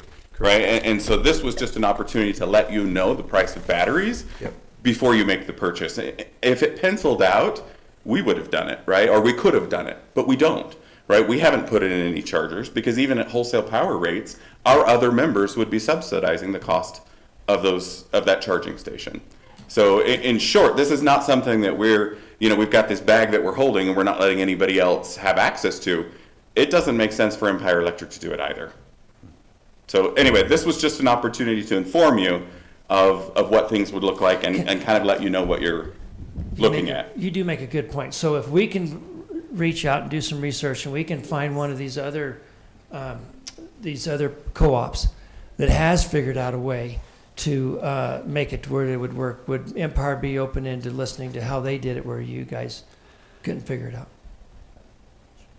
If they have some other idea, but I mean, at the end of the day, I mean, we have our costs and we have to recover that cost for that. And so, sure, if you can talk to the other ones and find out what they're doing, somebody's subsidizing, somebody's paying that money up front to make sure that facility is there in the end. Okay, and that's all, we're just trying to figure out a way to. Right, and you could, like I said, I'm going to carry this back to the board, but I'm not the board and can't make that decision. Empire's board could decide to do that, but that's what you're asking them to do is to subsidize this because the county doesn't want to subsidize it. Because, like a lot of things, if it made economic sense, it'd be done. There wouldn't be a question. And we want to work with you guys to try to figure out how to get this here because I think it is the future, and that grant money's there for that charger, and that's a good thing. But that's why nobody else has stepped up to say, oh, we want that, right? Because I don't think ChargePoint cares who gets that charger.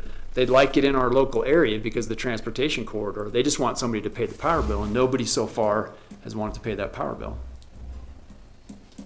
Thank you. That actually, When is your next board meeting? It's going to The be second Friday, so second Friday of December, so I want to say that 13th? Yeah, the 13th. Friday the So- 13th, that'd be a good day to show up. well, so this is the thing, gentlemen, on Tuesday when we go up to CCI, we're gonna be with 64 counties. We're gonna have the main spokesman for tri-state, for the 5 states or whatever that they are involved. And this would be the place to bring it up, because I guarantee, and we're gonna have a lot of co-ops there and stuff. So one of them's gonna pipe up and say, well, this is how we figured out how to overcome your problem, and maybe we can bring it back to you.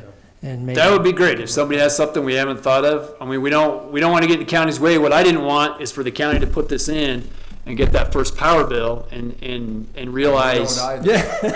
And that's why we're here, right? It's not to tell you how to live your lives, right? Instead, it's to let you know. That's why I said, I appreciate your information, we've got it, now it's a board-to-board situation, you can't answer for them, Sure. and I appreciate that. So And if you're able to find a co-op or anybody that's doing it without it being borne on the backs of the ratepayers, we're all ears, right? Every cooperative I've talked to, and even in forums, national forums that we've gone to on EV integration and other things like that, it's still something that cooperatives and municipalities, investor-owned utilities, all of them are still grappling with this, and it is being subsidized. So if the co-op isn't actually the one that's subsidizing, is there the possibility it might be another entity? Yes, Might be the like a state of county Colorado Or a city. a town. Yeah, city, absolutely. okay. At the end of the day, it is being subsidized. It is not a profitable business in rural areas to put in EV chargers. Right.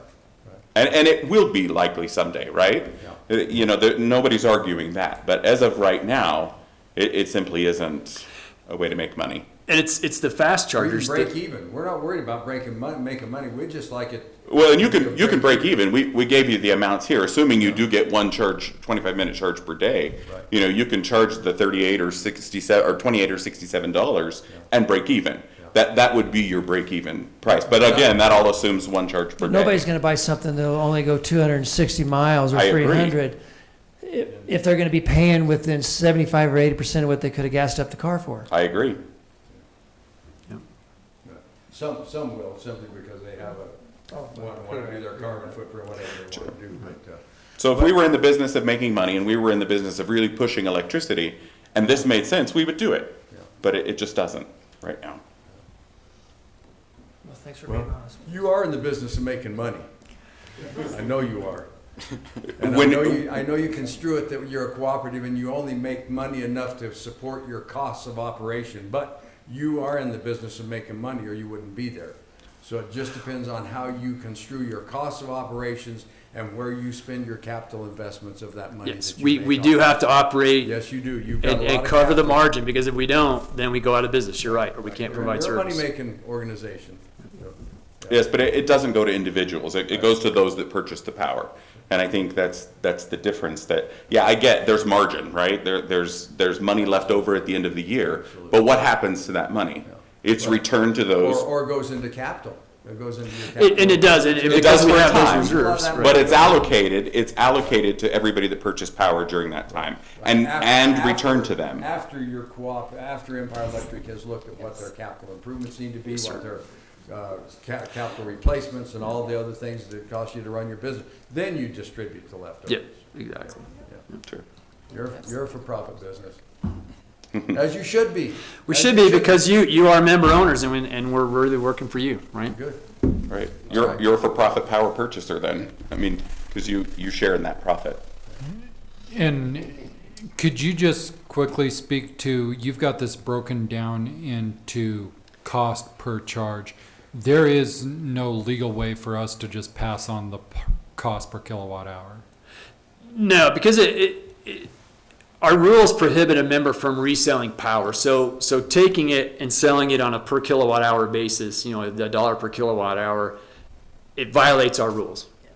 What you can do is charge for a service, right? I mean, if you think about it, if you have an electric oven and you bake cookies and you sell the cookies, I mean, there's electricity wrapped up in that, right? But we don't get that far in the weeds.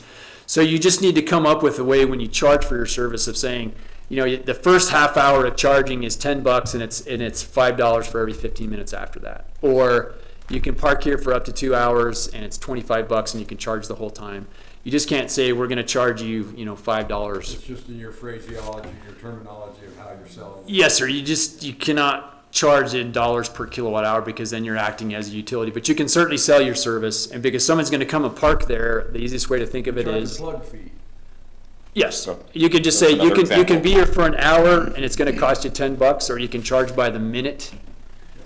And I can work with you and work with Shaq on any creative way that you want to do that. And the charge points are pretty easy with the software they have for charging and that. You can set it up a lot of different ways, but what you can't say is, well, you know, Empire charges me 15 cents a kilowatt hour, I'm going to charge you 15 cents a kilowatt hour. So it's a future discussion.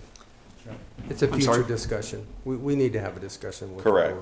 the board. And ultimately, yes, if you're looking to have it subsidized and want to make some kind of a proposal, obviously it would be the board, you know, that would make that decision. Ultimately, they're sensitive, very sensitive to that, you know, in that they recognize that most of the people that pay electric bills are residential customers. And for many of those residential customers, especially in Montezuma County, $1 extra in the power bill is $1 less in the food budget. And so they're sensitive to taking on these types of subsidizations with the understanding that somebody's got to pay that. And often it's the more disadvantaged that end up bearing the brunt of it. I understand. But truthfully, your industrial power is your biggest generator. Kinder Morgan pays you what, $2 million a month?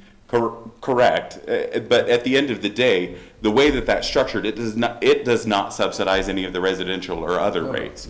Because it's not a load that will necessarily be there forever. So if we made a lot of money on Kinder Morgan and then lowered everyone else's rates as a result of that, and Kinder Morgan goes away, what happens?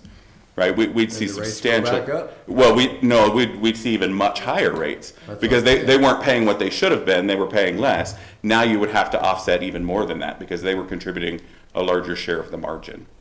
So yes, it's a different situation with Kinder Morgan, and likewise with large power. There's not big margins in large power either. So a lot of the subsidies end up, whenever Empire Electric subsidizes something, a good portion of it ends up being picked up by the general service and residential folks. So what you're saying is if the company subsidized, if the co-op subsidized, we would be asking the non-electric vehicle owners to pay for the charging of the electric vehicle owners? Not really, other than, I mean, you're asking the whole membership to subsidize for a few to use power. Is really what you're doing, because you're taking that cost and you're going to spread it out in your rates, and so everybody pays a little bit more for that electric vehicle charger to be there. I think it's just something for us to look at, dissect it, and then we can get with the board with the proposal and see if it's feasible or not. I just got one last question. Is there a number, because you guys have a great program where we change the fluorescence into LED lights, and you're doing that throughout the whole county. You've been doing it for several years. And you give us the breakdown of how much electricity it saves. Am I correct? Mm-hmm. Okay, that's got to be adding up to where you're not selling as much electricity, right? It's making you more efficient, and the more efficient you get, the less that you would have to charge for the whole system. And our sales have held pretty steady. If you just look at overall sales, all the energy that we sell, so it's not going up. It's held pretty steady. Okay. It actually went down in 2018 because of the mild winter that we had, didn't sell as much power. Well, and the benefit of that is that everybody's sharing in that benefit. You know, even though, yes, we pay money for people to lower their usage, it also means that as things grow and people start plugging more things in, we don't have to increase the facilities needed to serve that demand because the overall demand doesn't grow as much as it would have if everybody was still using right. So if the goal isn't to sell more electricity, then why? And this has been a long time. I was fairly young, but Empire Electric used to they were selling these electric heaters that the house would go and they were subsidizing them greatly. And the reason was so they could sell more electricity, right? Do you gentlemen? I mean, that was a long time ago, but wasn't that the theory behind that? Sure. So why was that theory okay 20 years ago, but not with a charging station now? That's what I don't understand. Sure. I think to a certain degree back then, people didn't realize the exponential growth that would be seen in electronic devices. So we have a system, and yes, there's capacity on that system. Let's incentivize and get a higher load factor of it. Then all of a sudden, everybody else comes up with a widget that plugs in, and now the system has to be upgraded. So again, it's that ability, the what ifs, right, that you refer to, that ability to see around the corner. And it looks different from where you sit. I mean, if I may personally, I grew up without electricity. My high school years were spent without water and electricity because it was going to be $40,000 to run the power poles the distance that was needed. So as far as I was concerned, Empire Electric was in the luxury goods business, right? And, in reality, from sitting in that spot, right, that was a little bit of a difficult pill to swallow. Sure. But if Empire Electric had gone a different direction, instead of being cost-based, but instead just kind of, allowing people to, because somebody's got to pay for it at the end of the day, then each of you would have paid to have power to my house. Which would be a substantial amount. So there are other ways of doing it. Instead of having the one person who's causing this $40,000 expense to pay the expense, you could make everyone else pay for it and build it into the rates and everything like that. And then when you have a person who's 5 miles or whatever else, everybody pays for it every single time. So, I get that it's a difficult pill to swallow, and I get that it feels like you're, coughing all of that up front, and I've been on the other side of it. Right? I see it, I get it. At the end of the day, we have to make sure that we're doing what's right for all of our members as we work together in a cooperative way. But he brings up a point that's simple, that there is another way, because you said we are worried about the cost up front. Well, my grandfather years ago, from the Sunday mine down to the ranch, he wanted to have power down there, and the electric co-op says, San Miguel Power said, it is going to cost you so much money, there's no way that you're going to run that power down there. And his response was, I don't care how much you charge me to get me that power, but I can only pay you $50 a month. And we paid that $50 a month for 30 years. So maybe this is another way where you guys put it in, but we're only going to be able to pay you so much a month. That would be the subsidy, but maybe that's it would correct. be a subsidy. There's financing involved with that and cost of money. Right.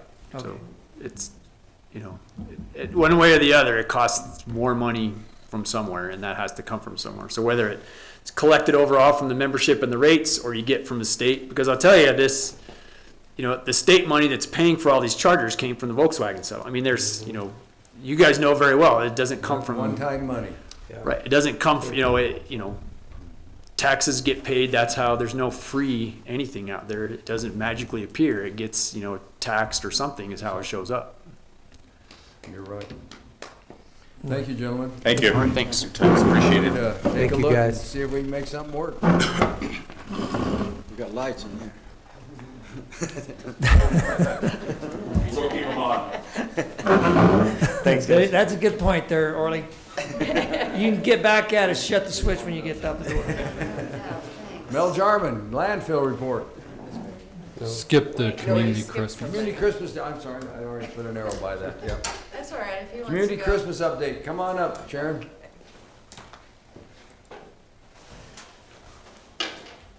Wow, that's tough to follow.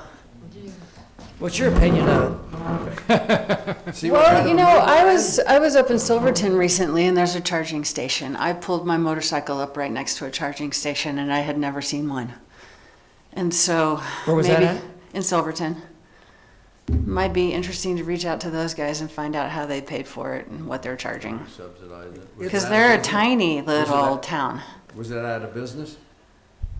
It was right around on one of the side streets near the True Grit. That's in Ridgeway. That's in Ridgeway.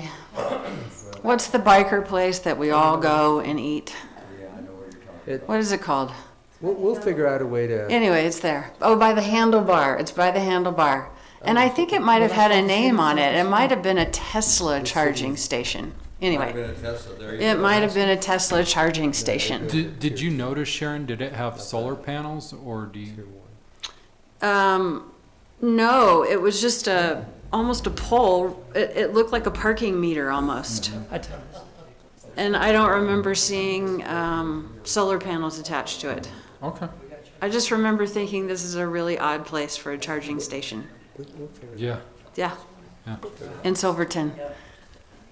So that's what I think about Tell us it. what you got here for the Christmas dinner. All right, well, I'm here to say thank you. I'm here to say thank you for all the years that you've given us the annex to put on this community Christmas dinner. We're at our 29th year. I've only been involved now for about 6 or 7, and I am now the coordinator for the event. And if any of you don't, I know Mr. Candelaria knows about it because he was there last year. We serve lunch on Christmas Day from 11 to 2. We do it free of charge for anyone who would like to come in the community. It was originally founded as a way to serve people who were impoverished or underserved in the community, and now it has become a little bit more of an event. I think there were a lot of people there who just came because they didn't want to be alone on Christmas.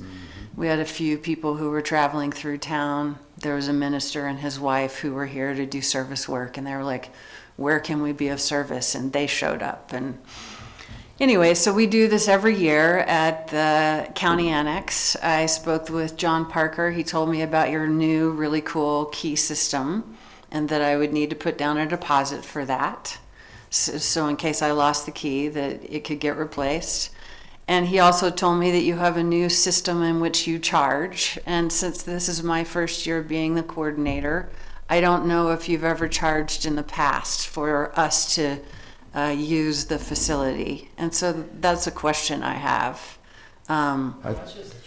my understanding is that for nonprofits, it's $100 cleaning deposit that they get back after they clean up. Right.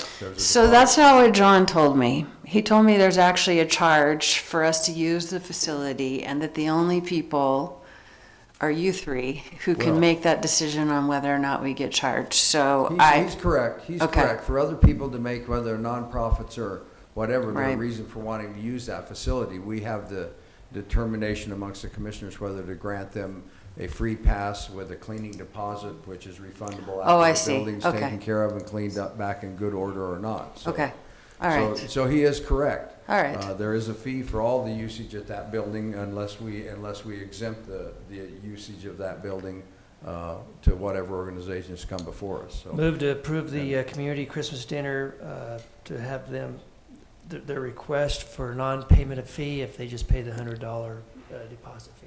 Refundable deposit. Refundable deposit fee. Sorry, this Is that all you're asking for?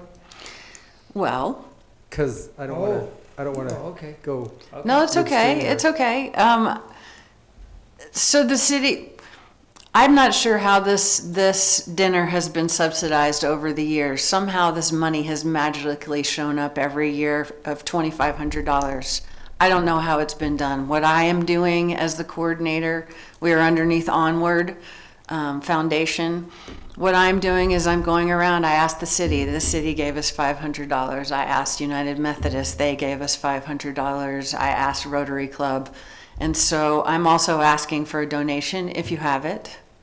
If you don't, that's fine.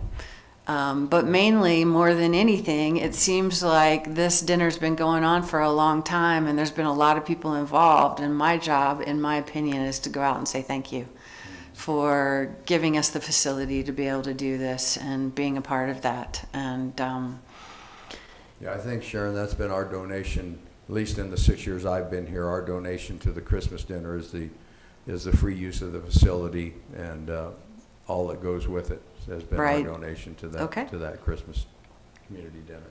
So. Second.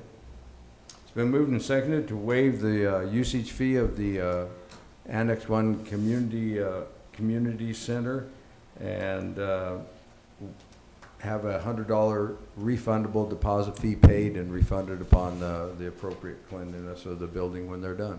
Okay. All in favor? Aye. Aye. Aye. Okay.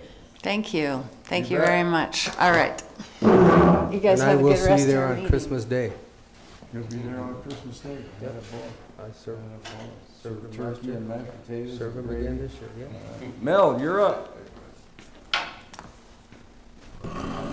using much electricity down there, man? Not since we shut that baler down, we aren't bailing all our garbage. We do have our peaks. Well, And stop with then. recycling, it's starting to be more and more and more. We're bailing 2 to 3 times a week. Are you really? You're bailing 2 or 3 times a week? Wow. And the demand charge for that baler is about $1,800 a month, correct? Give or take. It's right here on the, I I've think got it's about that. 1,300. Okay. It's huge. That's where they kill everybody. That's where they kill everything. Right, should go in here somewhere.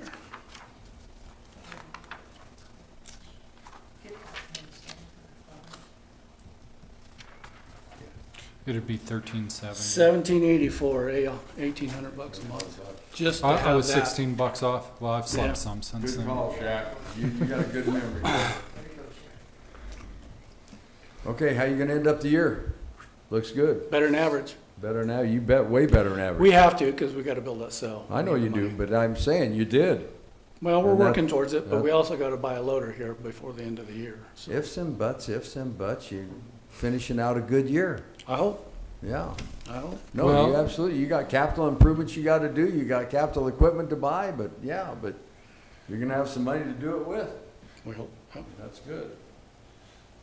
Well, and the one thing that's still gonna come out of there, and Mel and I are having talks before he presents in December, is exactly what we're transferring out for the closure, post-closure costs, and being the reason that we raised the fees this year. Right. And, Well, we gotta start building that fund, we gotta get. we gotta build that fund up, so, I think, by the middle of next month, we'll have a pretty good idea where we're gonna end the year at, and be comfortable transferring. I'll have a transfer order ready for you guys, and we'll be moving some money over there. Can we place that in an interest-bearing account? Can the landfill put that in some kind of CD or something? When So- we're trying to build this fund towards a closure fee, can we get it in some kind of interest-bearing instrument? So that fund already exists. We've got $15,000 in there, and Ellen's in control of that, and that's maybe a conversation we need to have for her, because we're certainly not going to be moving it to a bank every week to take money out. Why not make interest off it? Absolutely. When we make our annual payments to that, I think we should re-up a CD or some kind of a Yeah. interest-bearing instrument and let that dadgum stuff work for us some. Yeah, and Ellen Black is the one that has to decide how. I mean, you guys can give her some direction, but she's the one that would do that. But I think it's perfectly fair to draw interest. Absolutely. In fact, it'd be foolish not to. Yeah. Okay. I got one thing. Yeah. We are obviously taking tires. We charge $250 for a residential car tire, which covers the cost of the shredder, or covers the cost of us having to ship out, which we hopefully won't be doing anymore. But we're starting to get a lot of tires with rims. And that With rims adds- on them? with Oh, they're rims, bringing the and steel. that adds a substantial cost to, if I have to pay an operator to remove those, I think, Mel, I I think you think we made, need to have another line item on our brochure that we charge, say, $10 for a tire with a rim. yeah, you make it clear that if they bring one in where you've got to dismount that tire and take it off a rim, and that, yeah, there's a $10, $15 charge. If you're gonna bring the steel with it, you get to pay us to have to work around that stuff. Right. Absolutely. Don't you think, Shaq? Absolutely. I mean, that's only fair. Then I'll get with IT and we'll have that put on our brochure. And kind on of the figure out, website. Mel, if you can, how long it takes you guys to break down a tire and break one of those. Well, I'm not that good at it, but I've spent a day or two down there doing it, and depending on how How old good? the tire is, Sure. sometimes you can do 5 or 6 an hour pretty easy. Sometimes you'll spend 20, 30 minutes. Yeah. Do you have a tire changer? Yes. Tire breakdown machine.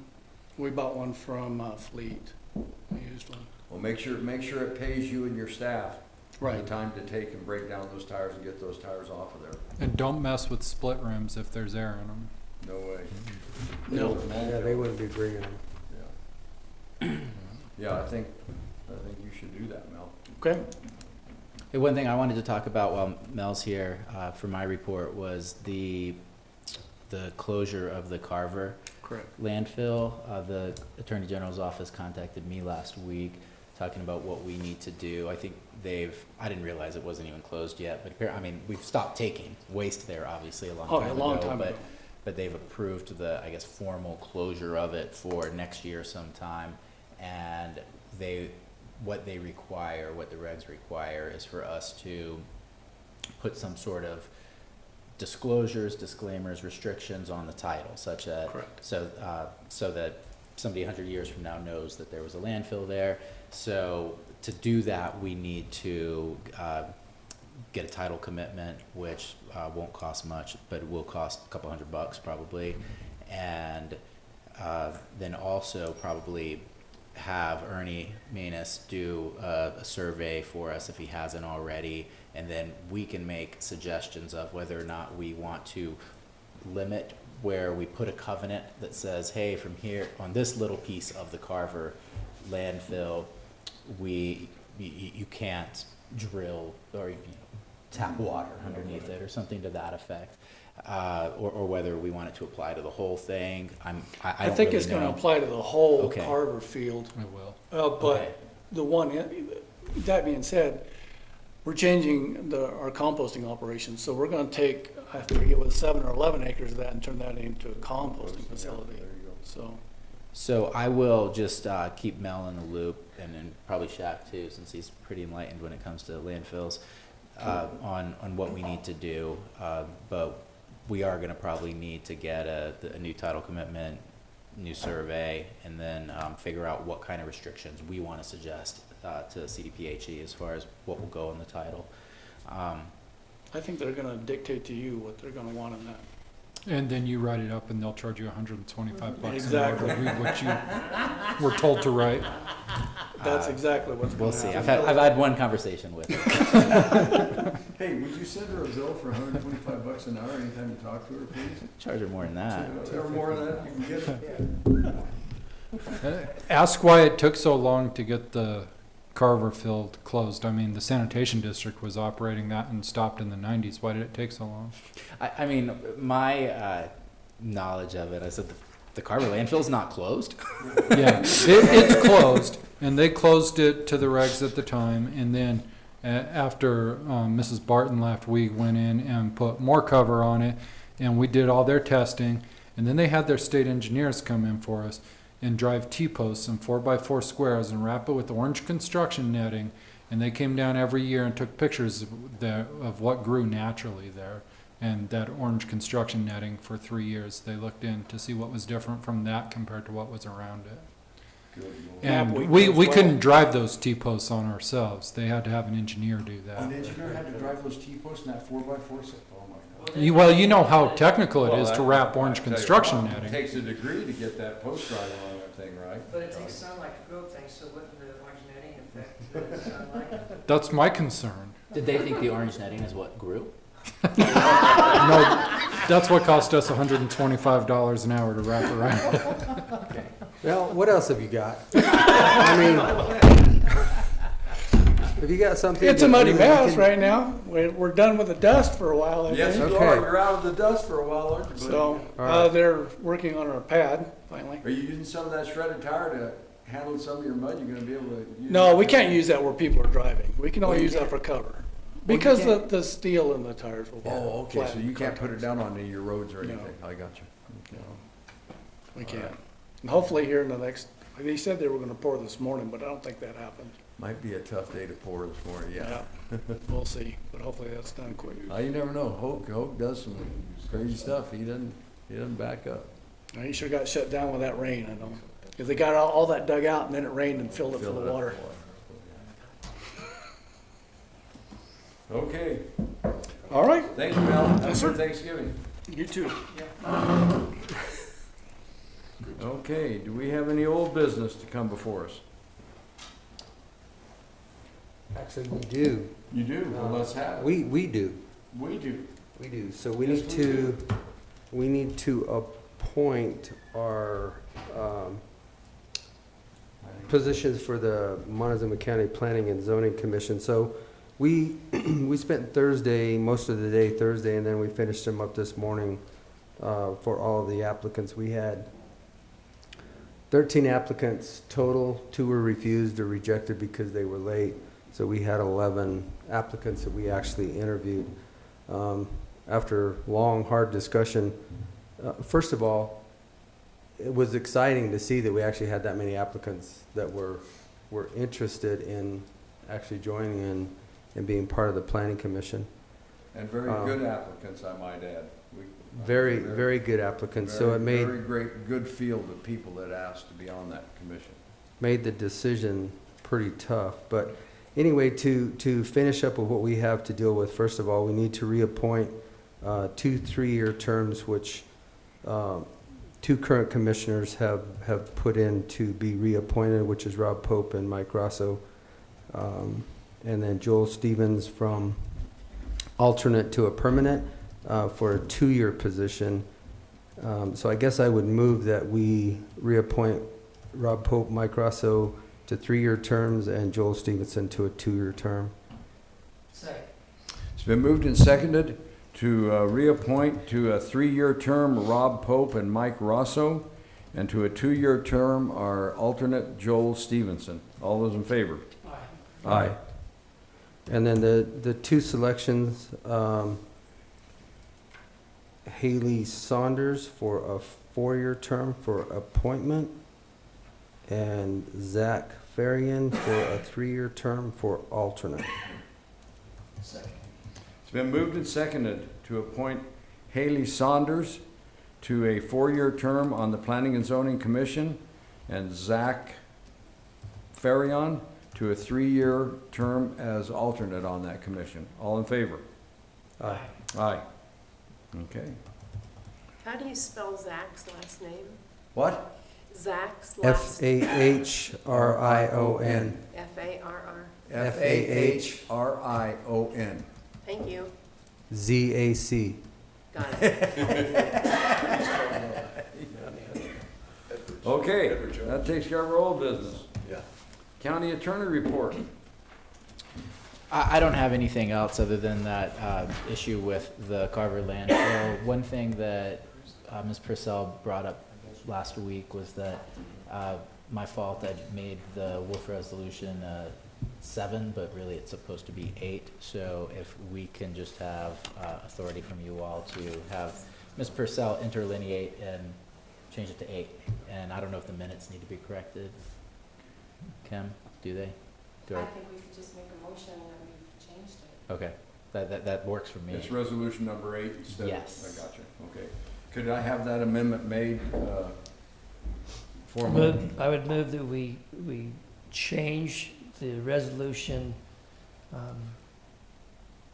number 7 to number 8, 2019. The WIF resolution. Second. It's been moved to correct the Wolf resolution in our numerical numbering system from 7, resolution 7, 2019 to resolution 8, 2019. All in favor? Aye. Aye. I don't Okay. have anything else.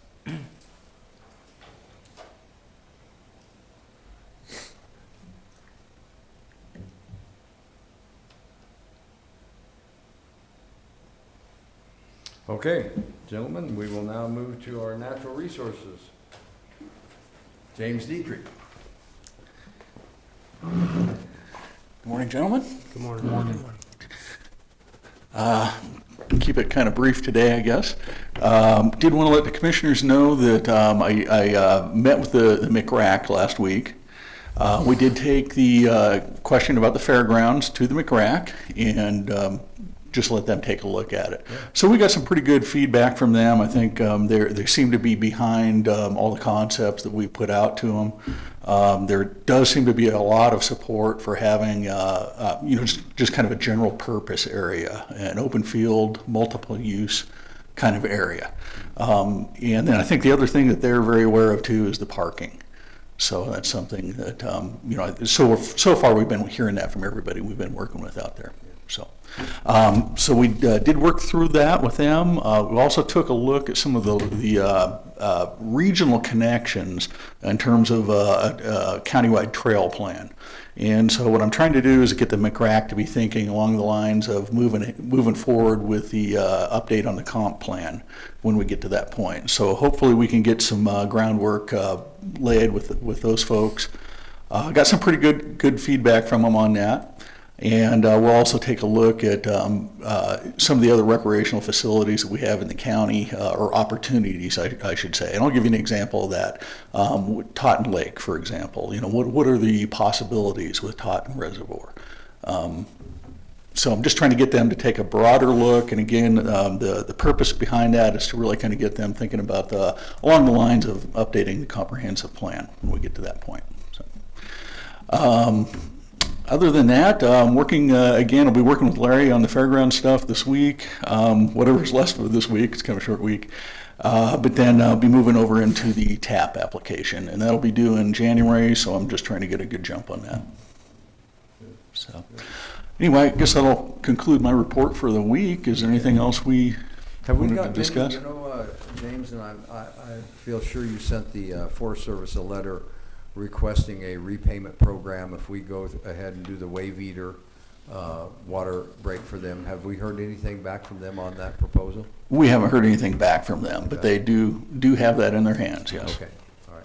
I would kind of anticipate this would be something we will probably want to discuss with them, perhaps when they come here in December. Yeah. So. Yeah. Okay. I got a question, James, and this is, do you know if there's any federal legislation that would affect any of the counties in Colorado offhand? Something that's just popped up or not? The only thing that I can think of at this point is, you know, the CORE Act is being considered right now. So that would be something that would have a big effect on rural counties. But that's the only thing I'm aware of right now. I can't think of anything else that we're... Okay. Well, the reason I asked is I'm the chair of Public Lands of Colorado, and we're going to have a meeting next week, and so I was just wondering if there was anything that had popped up that I didn't know about when I was... Okay. Anything new on the horizon? Yeah. Wilderness. Yeah, so it's the wilderness, and it's both the CORE Act as well as Scott Tipton's bill, which is both wilderness bills. I guess the other thing would be the wolf reintroduction. Offhand, I can't think of anything else. Would you shoot me? Yeah. Absolutely, you bet. Your plate, let us know. James, can you update us quickly on where we're at with the GOCO grant? The GOCO grant. Oh, yeah. So we don't know for sure on that yet. So made that pitch to them as you heard the goose story. Anyway, it sounds like they did get a copy of my PowerPoint and everything.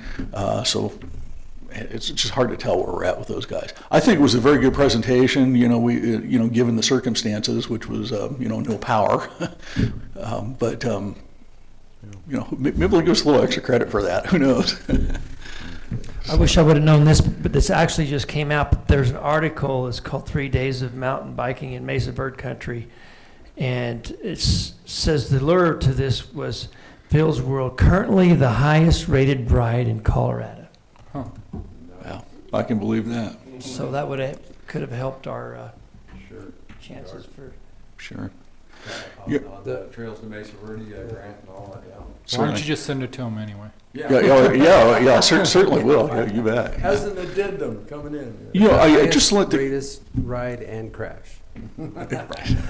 Well, for trees and shoulders. And head over heels. Yeah.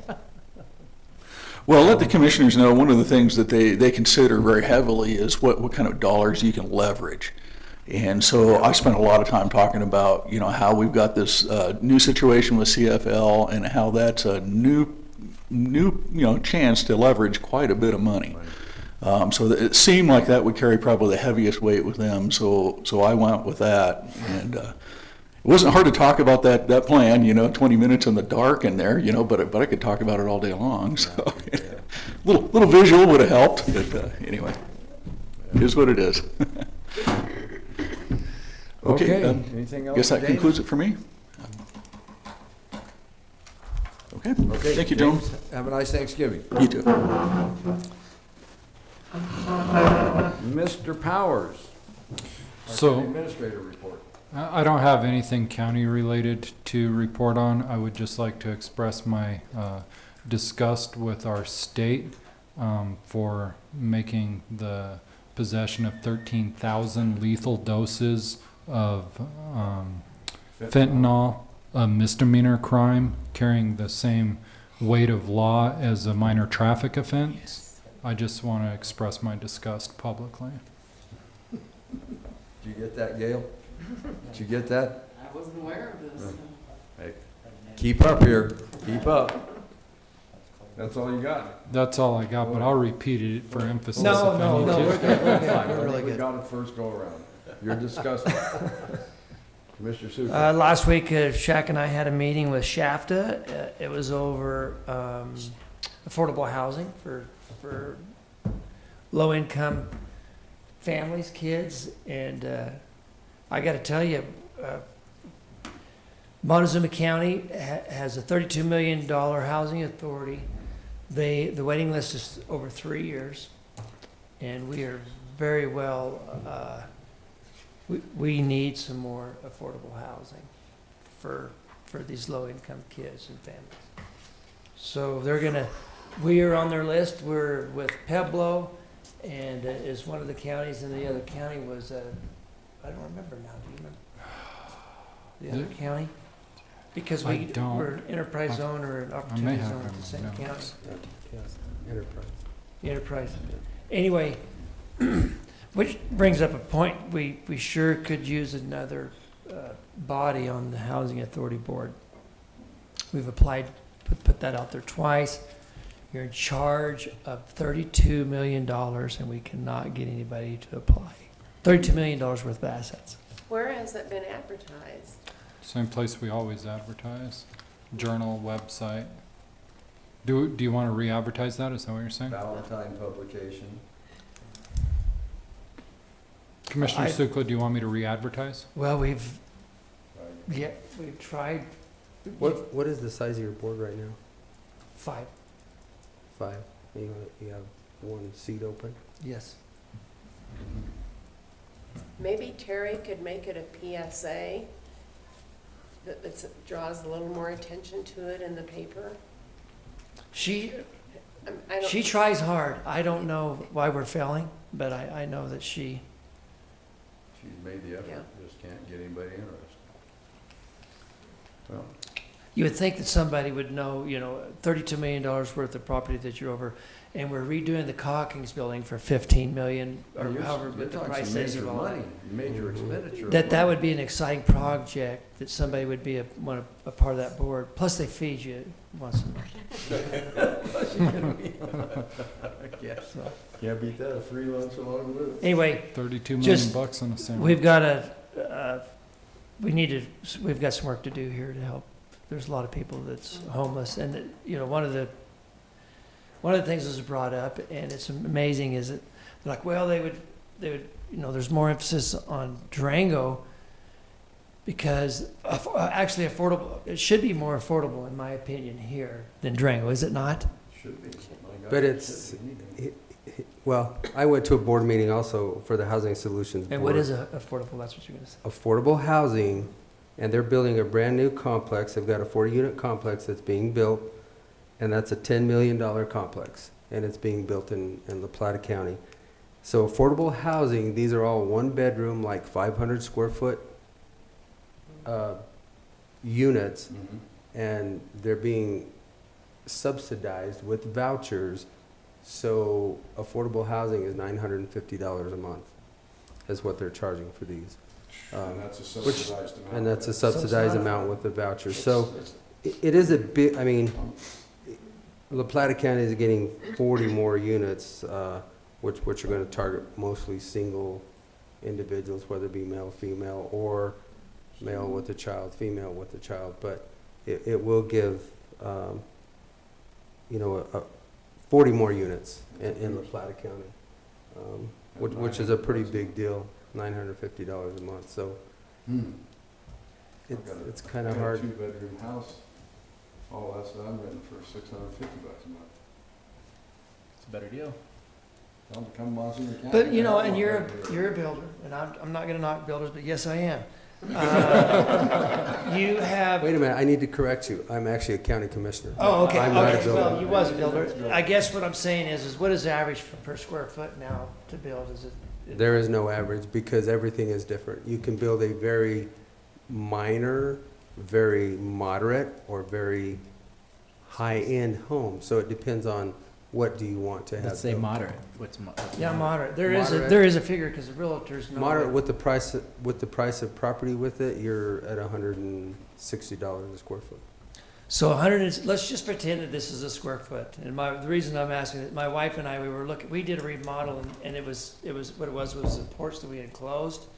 And it would be like the size of that back corner right there. And so if it was 20 by 20 feet, well, let's not say 20 by 20 feet. Let's just say 10 by 10 feet. That's 100 square foot. $10,000. So if you look back in that corner, that's 100. Every one of these is $160. I think it's outrageous because Well, you're flooring talking a didn't cost- remodel to building a new construction. Right. So your infrastructure is already there within that 10 by 10 area, where if you're building it new, you have to allocate those funds to get the infrastructure to be able to support it. So I don't want to use the term that was used this morning, but you're comparing apples and oranges. So it is different. I'm talking if you have new construction for just residential moderate, here you're about 160. La Plata County, you're probably 350. yeah, outrageous. But anyway, we do need more affordable housing everywhere. I agree. It's a situation that we're all faced with, but the Housing Solutions at least have this project ready to go, and they will be putting in 40 more units in La Plata County. So not to get off your report, I apologize. We just need, that's all I have from her. Well, hopefully if anybody out there knows of anybody that might be interested in sitting on that board for our Housing Authority Board, please ask them to pay attention and apply and help the decision making on how they manage that many assets. That's a lot of assets. Is that a board that the BOCC appoints, or who appoints We that board? appointed Commissioner Supla yes, we appoint to that board, yeah. Okay.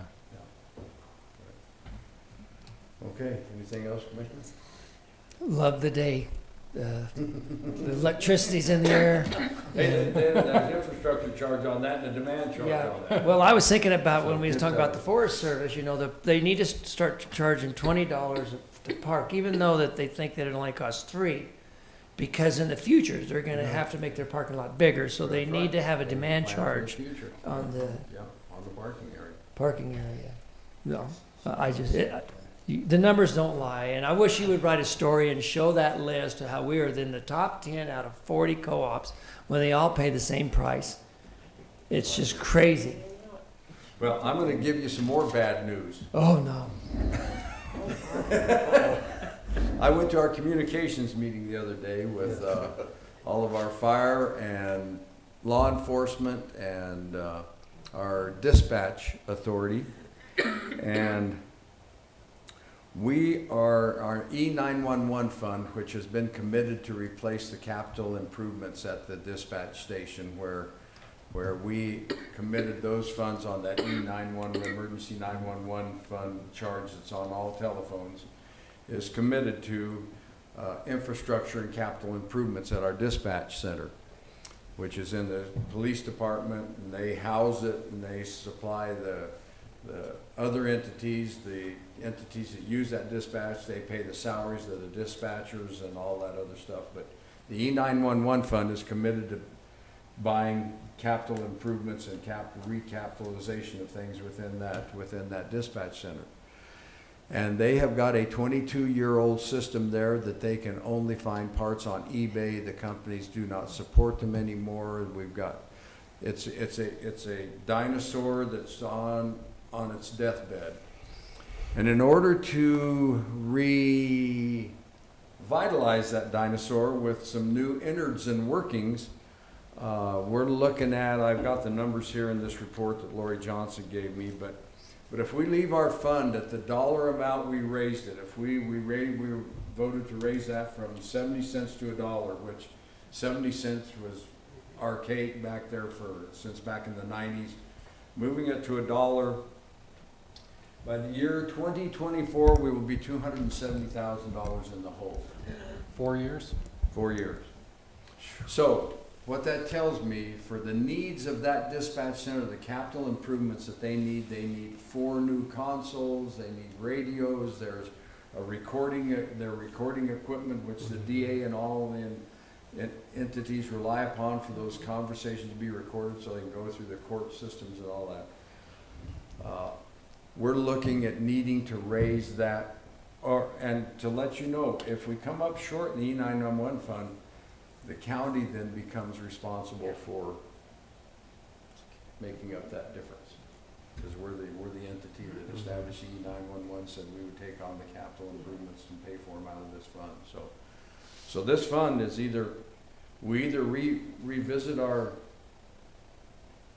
fee structure from, I think, right, I think we need to go from that $1 to about $1.45, which that, I mean, it's big. We're basically doubling what they had been paying. From 70 to $1.45 is a bit more than a doubling. But we're gonna find ourselves so far behind the 8 ball that we're gonna be in the 2025 will be 356,000 in the hole. And it just keeps snowballing because we're not getting enough in that E911 fund to support what we committed to the capital infrastructure of that dispatch center to keep going, so. So that fund has 2 sources of income, right? It has the funds that the fire departments, the hospital, all the law enforcement, our sheriff's department, the police department pay the vast majority of the calls, and it's on a per call basis, and they charge, you're absolutely right. But my question is, well, what I'm just saying is, my question is there's a lot of these 911 command centers throughout the states. Are we compatible with what we charge the users per call compared to the others? I think we're under, right now, what she said is we are way under. So why wouldn't we raise Well, I think that's what it's gonna come to, is that we're gonna have to raise it, I think is what you're saying, right, Commissioner? That we are to the point now that we're gonna have to raise it. No, we're talking about 2 different things. No, this is to pay for all of the capital items. Yeah, but the $1.40 is cell phone users. Per phone. Per phone. Right. But what I'm talking about is the fire department per call. How much do they? They pay, the way I understood it, and I met with Lori Wednesday because I was unable to go to that meeting there, I was in Durango, but the fire department, sheriff's PD, they pay for the functioning of that. They pay for the salaries of the dispatch operators, their benefit packages. They pay for the staffing and so it's 2 building different. its house. Correct. It goes So 2 different places. 2 different ways, 2 different deals. I got you. And the capital items are what the E911, which is all of the equipment. The consoles and all that. Here, I'll just read it off to you so you'll trust me. In 2019, they need 4 new radio console units in the dispatch. These are the ones that are having to go to eBay and rebuild parts and stuff for. $480,000 for that, basically $120,000 a unit, and $110,000 for an extended warranty, which we can pay out over 5 years. We don't have to pay that up front. Dispatch recorder system, $110,000 in 2019, 5-year extended warranty, $77,000. By 21 through 2023, 911 phone system estimated at, she's got a price of $375,000. So, I got you. It just, what they've got out there came with the building. You know, that what's in there now was what was in it when it was built. And so I think we're gonna have to take a hard look at making that E911 fund come up and sustain the equipment that we're using. And there's more and more traffic on it. I mean, there's just more and more to all of that, so. But to let you know, to pay the salaries and staff, the Cortez Police Department runs 41.81% of the calls. Montezuma County Sheriff Office accounts for 36.54%. So about 78-79% of the fees that go in to pay for the staff, the dispatcher and all that come from the Montezuma County Sheriff's Office and the Cortez Police Department. The rest of them are all insignificant amounts. But they all do pay, and there's a 1% minimum, and you know, and Chief Yoder brought it up at the meeting. You know, they're concerned about that 1% minimum for Pleasant View, because they never get to that 1% minimum, but they said, you know, in order for us to have this and to maintain it and to run it, you still have to, we cannot let anybody go out from the 1% minimum. And our lovely friends at Empire Electric decided they didn't want to do anymore, so they pulled out and they do their own dispatch now. Yeah. So they're completely out of it, so they pulled out of it, so they don't even help us with their dispatching stuff. And, so it's kind of a nasty entangled deal that costs a lot of money, but it has to be there. It has to be. One thing that was a bright spot, they hadn't looked, Dolores County is in, they don't know if the Dolores County, who is in our E911, they don't know that they've been paying their portion of that to the E911, so we're gonna do some investigating. So we may get some money that should have been coming in, and maybe it was coming in, we don't know for certain, but Lori's gonna recheck into Dolores County, because they're part of our E911 system and they're part of our dispatch system, so that may be some help to us if they find that Dolores County needs to be paying us some. That's all I've got. Mr. Candelaria. Wow, long week, a lot of bad news. So here a lot of meetings, a lot of different places. Obviously, I met with Lori Johnson also prior to the meeting, the board meeting. Again, like I said, we did our interviews Friday. Thursday, I was in Durango at the Housing Solutions meeting. And then Friday, you know, to end up the week, which was with Lieutenant Governor Diana Primavera and her Chief of Staff, Christina Martinez, over this Southwest Mental Health Listening Session. Shaq was there. You know, it's, here again, it's such a big item, such a big issue, and nobody has any real answers. We're all grabbing and reaching and trying to figure out where is the solution?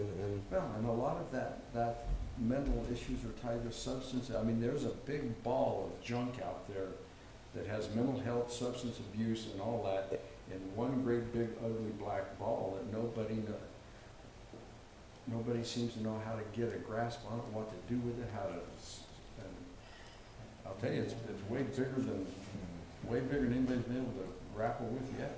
It is. You can't just keep throwing money at it. You No. just can't keep throwing money at it. Not without a plan. So hopefully we can obviously come up with some kind of a plan, but you know, one of the suggestions that were made, and this is very simple, and this is, you know, we're close to Thanksgiving. Go home, if whoever's listening out there, sit down with your kids tonight, turn your cell phones off, turn the TV off, and just start having a conversation with your own kids again at a family meal, and start strengthening the family as a unit. And you know, maybe some of this stuff we've got to change a culture somehow. So our society is in trouble, and our society is tied to the breakdown of the family unit. And Yep. I think all these electronic devices have been a core part of the breakdown of the family unit, and the religious affiliations in this country, and I'm not speaking for anyone in particular, but the religious affiliation in this country is on a nosedive out to nowhere. And you take those two things, just in those two things there together will fragment people from everything. I think it's a societal problem, and until we get it fixed as a society, it's not going to get fixed, man. So please sit down tonight and give thanks for everything that you actually do have in your life. And other than that, I'm going to leave it because I was at the same meetings that you guys were too. So that's all I have. So. I got a piece of good news. Let's hear it. Our road department got a $231,000 DOLA grant awarded to us to finish up on some road work out on County Road B. And they told us when we were over there making that presentation, why didn't you ask for more? I thought, Lord have mercy, why didn't we ask to the next request. We will next time, I guarantee him. We will next time. But that was a bit of good news. We got a letter in that says we were granted that $231,000 from Dole. One of the reasons maybe is because might be one of the few road departments that ever gave them back money, grant money. Remember? Yeah, he came in under it, absolutely. And gave him money back. He sure did. It can't hurt you. Okay. We will now lunch it. It's time to lunch. Public comment. Because I didn't Oh, give them a public public comment. comment. Oh, there is, by golly, there is. We didn't have any of the earlier sessions, so we're gonna skip it this afternoon. We're gonna go ahead and let, nobody came up. Actually, and I have a new clock. Yeah, get the clock out. So as long as you can see it, you have 3 minutes. Oh, good grief. Is it there? M.B. McAfee Road 20 in Lewis. I just want to carry on a little bit with the mental health conversation. And it does seem like an impossible problem and an impossible thing. And how can one place or one department or one person try to make any difference? But if we listen to Annie Diaz this morning, she is one person and she's trying to make a difference. And when we started the shelter a long time ago, it seemed like the homeless situation in Cortez was really impossible. And the main thing we wanted to do was just do the emergency shelter stuff to start with, because people were dying on our streets. But as we grew, it became clear that there are so many other people needing shelter, meals, safety, and then eventually inspiration to carry on their own. And in a very small way, the shelter grew. And so I'm wondering if with your leadership, with the county commissioner's leadership, in a very small way, we might try to heal or address. Heal is really asking, is a big thing, but address some of the mental health and substance abuse issues just here. And that does mean throwing money. But I don't think it's throwing money to see what sticks. We know from what Annie said this morning, she's doing a tremendously effective job with kids in crisis. That basically is what it sounded like to me. So if the county would spend the money to get other people like Annie here, make this a star place where behavioral health providers would want to come and work in the county. I think there's a way to do something in a small, just in a small way, just for our county. And part of it is financing, in part, half of the reading program that the Dollywood Imagination Library Onward Fund talked to you about last week. That's $75,000. Gosh, $75,000 year after year, I'm making it big, for 2 behavioral health specialists just in our county could make a difference locally. And, Okay. and I really think that takes your leadership. So I would plead with you to think about how, we don't have to think about this big ball of junk, as you call it, Thank you, M.B. Commissioner Ertel. But what we can think about is our community. And as leaders, I believe that you can help bring some of that together. It is doable. I believe it's doable. Thank you. Thank you. So are you suggesting that you would rather spend the $75,000 not on the books, but on the 2 mental health? No, I'm saying that I know in our budget there is another $75,000 a year for additional mental health providers in our county. And usually mental health providers follow the path that Annie talked about. They work somewhere where they can get licensed and get good supervision and get the good clinical skills that they need. And then they go other places. A lot of them go into their own private practice. A lot of people, like Annie, become passionate about public mental health, I guess is one way to talk about it. And they do the job that she does, and they do it well.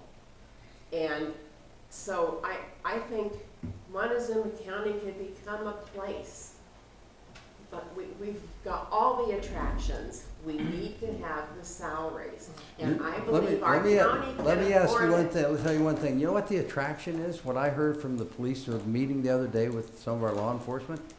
The bridge. The bridge is an attraction for homeless, vagrant people to come to our county because they have got a wonderful, beautiful, brand-new facility for them to get into for nothing and spend the night, stay out of the weather, go to the churches for their free lunches during the day, and they spend all their money on dope and booze. You know, Keenan, That is an attraction.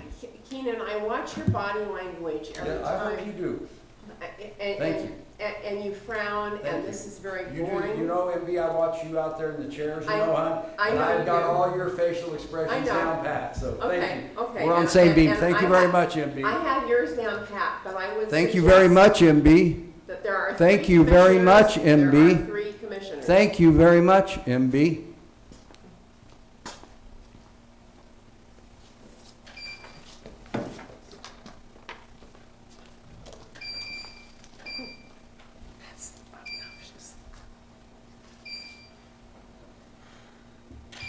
Go ahead. Ellen Foster, County Road T, Dolores.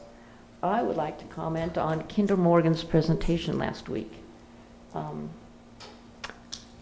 don't mean to pick on you, but I know that you appreciate the significance of words and the turn of a phrase, and so do I. And I understand that Kinder Morgan's representatives are doing their job. They're trained to refer to things in a way that minimizes the public's perception of the impact of their operation. So they stated that vented air is 98% CO2 and 1% ethane and methane mix. So that leaves 1 more percent. That remaining percent would be produced water, chemicals that they pump down the well, VOCs, things like that. 1%. So when they talk in terms of a percentage, 1% seems like a very insignificant amount. So, but I would appreciate it if you would in the future ask them to talk in terms of volume. For example, if you think of what would 1% of a gallon of water be? 1 ounce. If you think of 1% of the water that's in McPhee Reservoir, I don't know how much that is, but that's a lot. So if something nasty were to be released from McPhee, dispersed throughout our whole irrigation system and down the river, 1% would have a significant impact. And so I think that's what the neighbors are worried about. Volume, and that they're so close. They also said that the purpose of venting is to remove fresh water, and that may be one reason, but they mislead the public by omitting the other reasons. So Kinder Morgan representatives had said several times that what people smell are mercaptans, not H2S. So I'd like to know, how do they know? How would a resident know the difference between the smell of H2S and a mercaptan? Do they have mercaptan monitors out there somewhere? You know, they did that gas analysis of the CX-14 well on Road BB. They tested for 9 mercaptans and they all showed 0.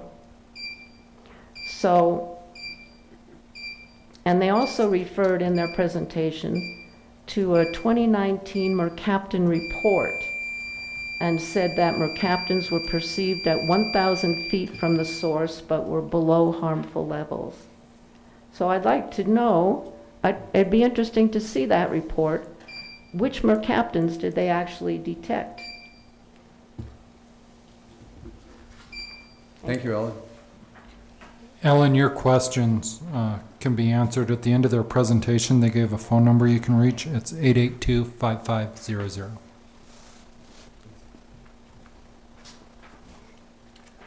Good morning still, gentlemen. Tom Seymour, County Road S.6. And first of all, I appreciate the Thanksgiving wish that you gave Mr. Candelaria.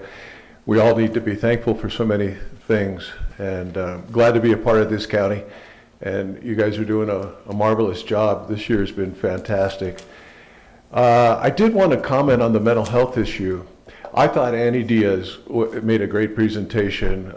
She was very articulate, very professional, knows her clientele, is very dedicated apparently to children, has that extra special bilingual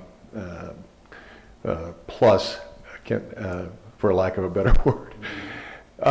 And I do like the idea of a coordination of mental health, which I think might turn out to be a county mental health, whether it's under the health department or standalone. But and I appreciate the young lady that comes from Access. She did a really good job. But you see the dance that she has to do to try to defend a convoluted system that you only get in there if you know Casey Lemunion. And that's a sad story. I mean, if you have to get special permission from every insurance company, and that's not the way it used to be. So some of this, I will give the blame to the federal government, some to the insurance companies, and so forth. But when you have a system that's broken, like Access is, or the mental health treatment in general is broken, you need to come up with a newer idea. And I think the incentives are student loan paybacks, perhaps other kind of benefits that would attract people here.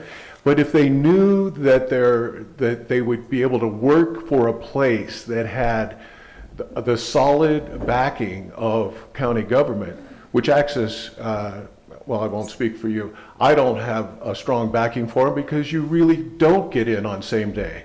You have to bend over and you have to be willing to change therapists every week until you finally find one that accepts your insurance. That's ridiculous. The county should be able to provide that service.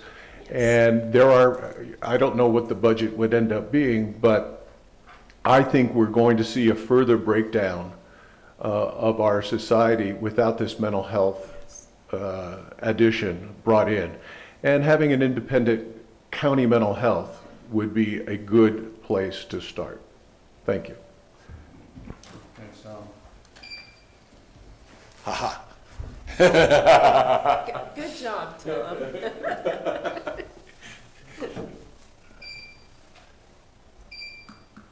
You could see your time. I know. Okay, anything else? Public comment, any more public comment? We'll close this comment session. Let's go to lunch. We'll go to lunch.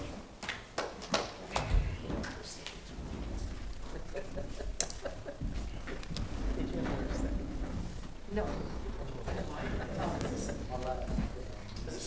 Did they do that the other morning? I didn't know it was And it's changed from 10 years where Access would get, they'd say, we're going to have that panel, and we're going to compare, we're going to use our insurance, let's say, what? You just know it's large. We're still large.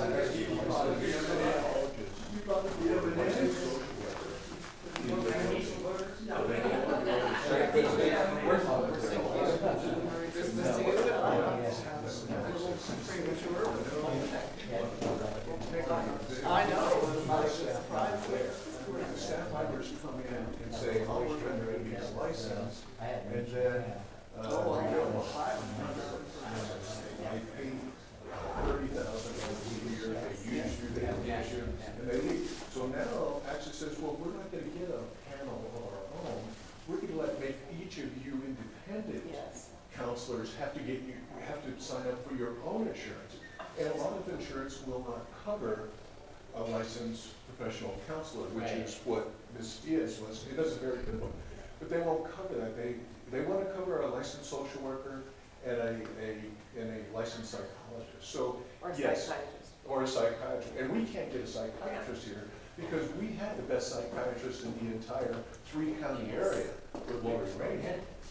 She was the best, children, adults, whatever, and Access, whatever, I'm not gonna explain what happened between them and her, but it's just a whole issue of the morality and. I realize that, I think I'm And now the insurance companies and the federal government, especially on the, from the onset of the. Sounds like it's an insurance problem. Yeah. To me, I Well, mean, I think it is, and I don't think that we can solve that, but regardless of all of that that's up here, all the stuff up here, an organization like Access can, if they so choose, promote good morale.